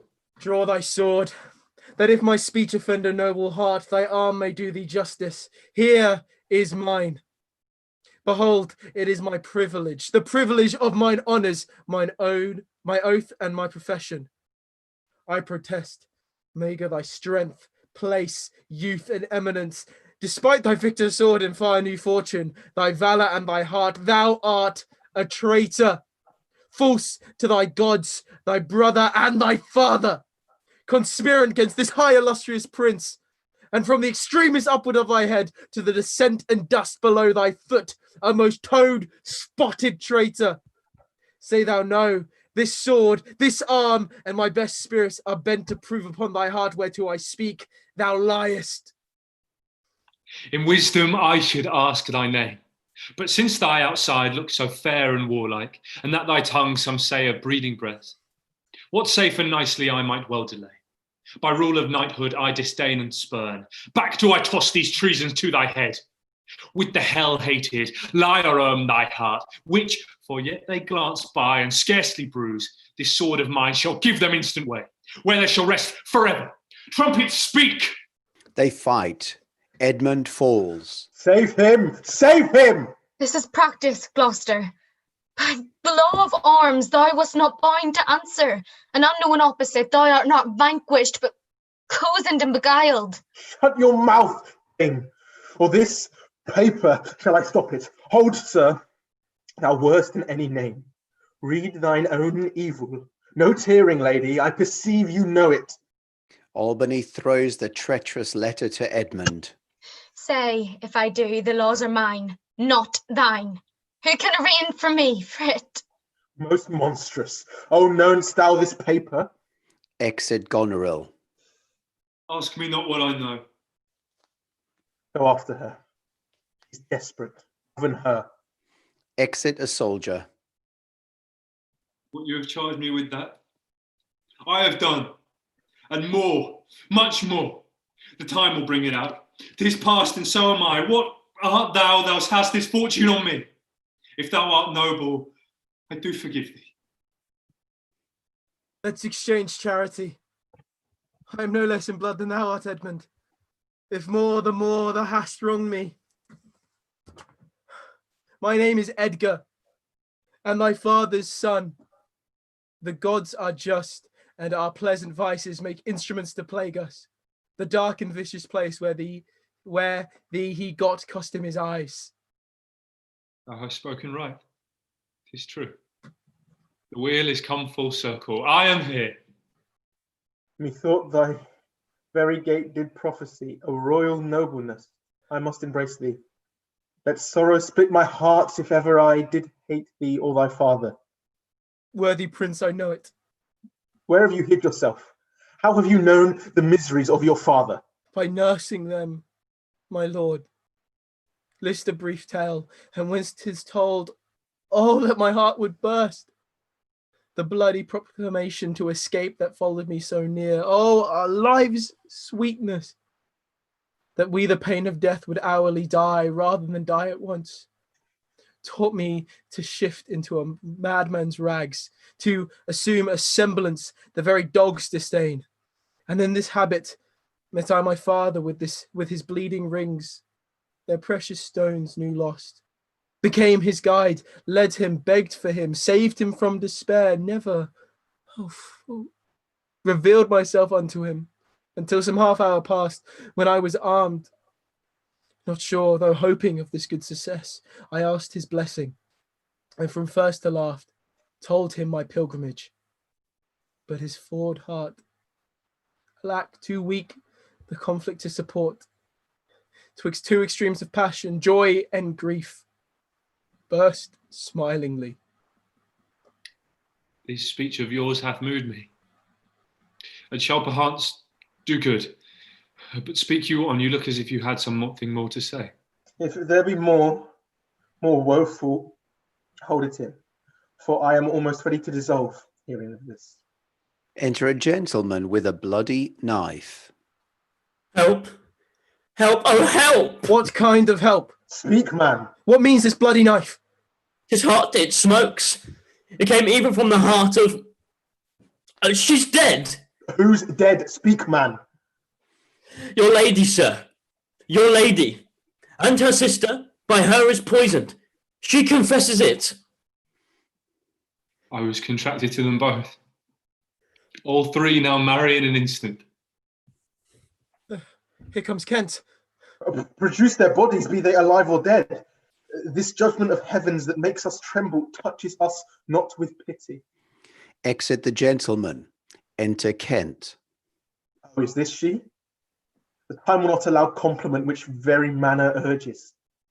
I am come to bid my king and master I good night. Is he not here? Great things of us forgot. Speak, Edmund. Where's the king? And where's Cordelia? Seest thou this object, Kent?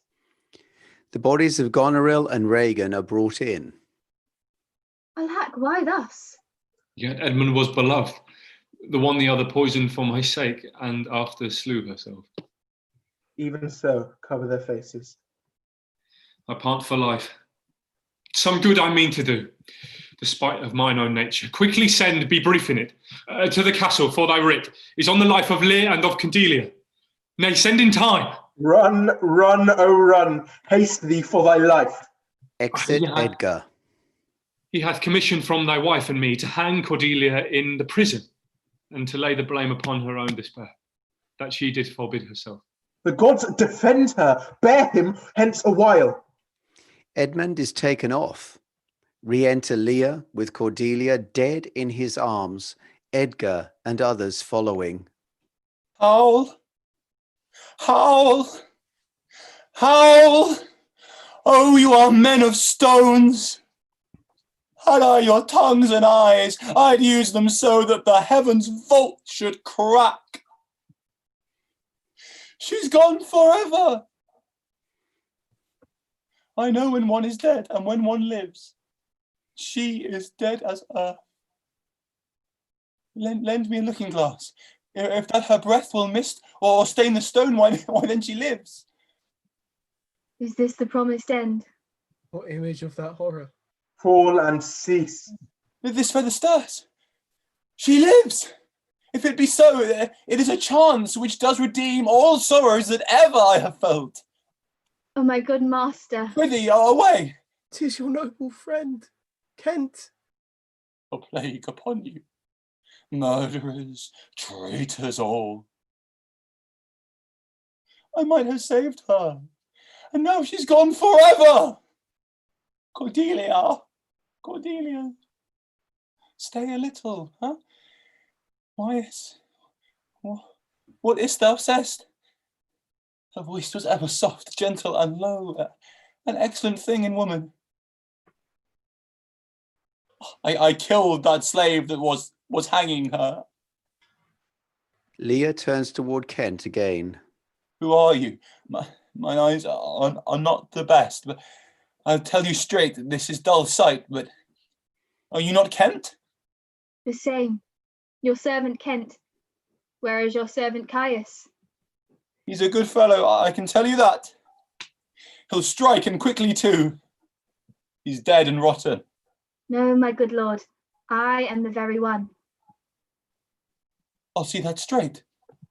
That from your first of difference and decay have followed your sad steps. You are welcome hither.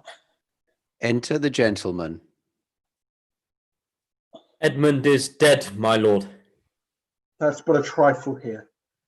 You lords and noble friends know our intent. What comfort to this great decay may come shall be applied. Us, we will resign during the life of his old majesty. Him, our absolute power, you, to your rights with boot and such addition as your honours, have more than merited. All friends shall taste the wages of their virtue, and all foes the cup of their deservings. Oh, see, see! And my poor fool is hanged. No life? Why should a dog, a horse, a rat have life when thou no breath at all? Thou'lt come no more. Never, never, never, never, never, never. Pray you, undo this button. Oh, thank you, sir. You see this? Look on her. Look, her lips. Look there. Look there. Look on. Lear dies with his daughter in his arms. Break, heart. I prithee break. Look up, my lord. Vex not his ghost, so let him pass. He hates him that would upon him, rack of this tough world, stretch him out longer. He is gone indeed. The wonder is he hath endured so long, he but usurped his life. Bear them from hence. Our present business is general woe. Albany turns to Kent and Edgar. Friends of my soul, ye twain, rule in this realm, and the god states sustain. I have a journey, sir, shortly to go. My master calls me. I must not say no. The weight of this sad time we must obey. Speak what we feel, not what we ought to say. The oldest hath borne most. We that are young shall never see so much nor live so long. The end. I think that the actors should all come on and take a bow.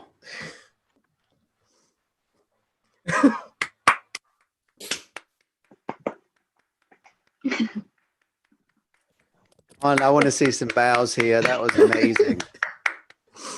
That was so good. Everyone was awesome. Yeah, no, everyone was astonishing. That was so amazing. That's one of my favorite Shakespeare's as well. So to see it come to life and be a part of it was just so awesome. Whoop, whoop. And thank you to everyone who watched and came along on the journey with us. I hope you enjoyed it as much as you can enjoy such a tragic tale. Yeah, thank you. Cool. Thank you to Mr. David Martin. Thank you to, Oh, to yeah, the come on, stage bring it on. directions. Come on. Woo! Cheer, Golden cheer, voice cheer. of radio. So I'm going to click Wonderful. end stream. Am I right to do so? I'll just wave until Goodbye it's gone. all. Bye-bye. That's it. Bye bye. I enjoyed such a tragic tale. Oh, that's my voice. My voice really that high?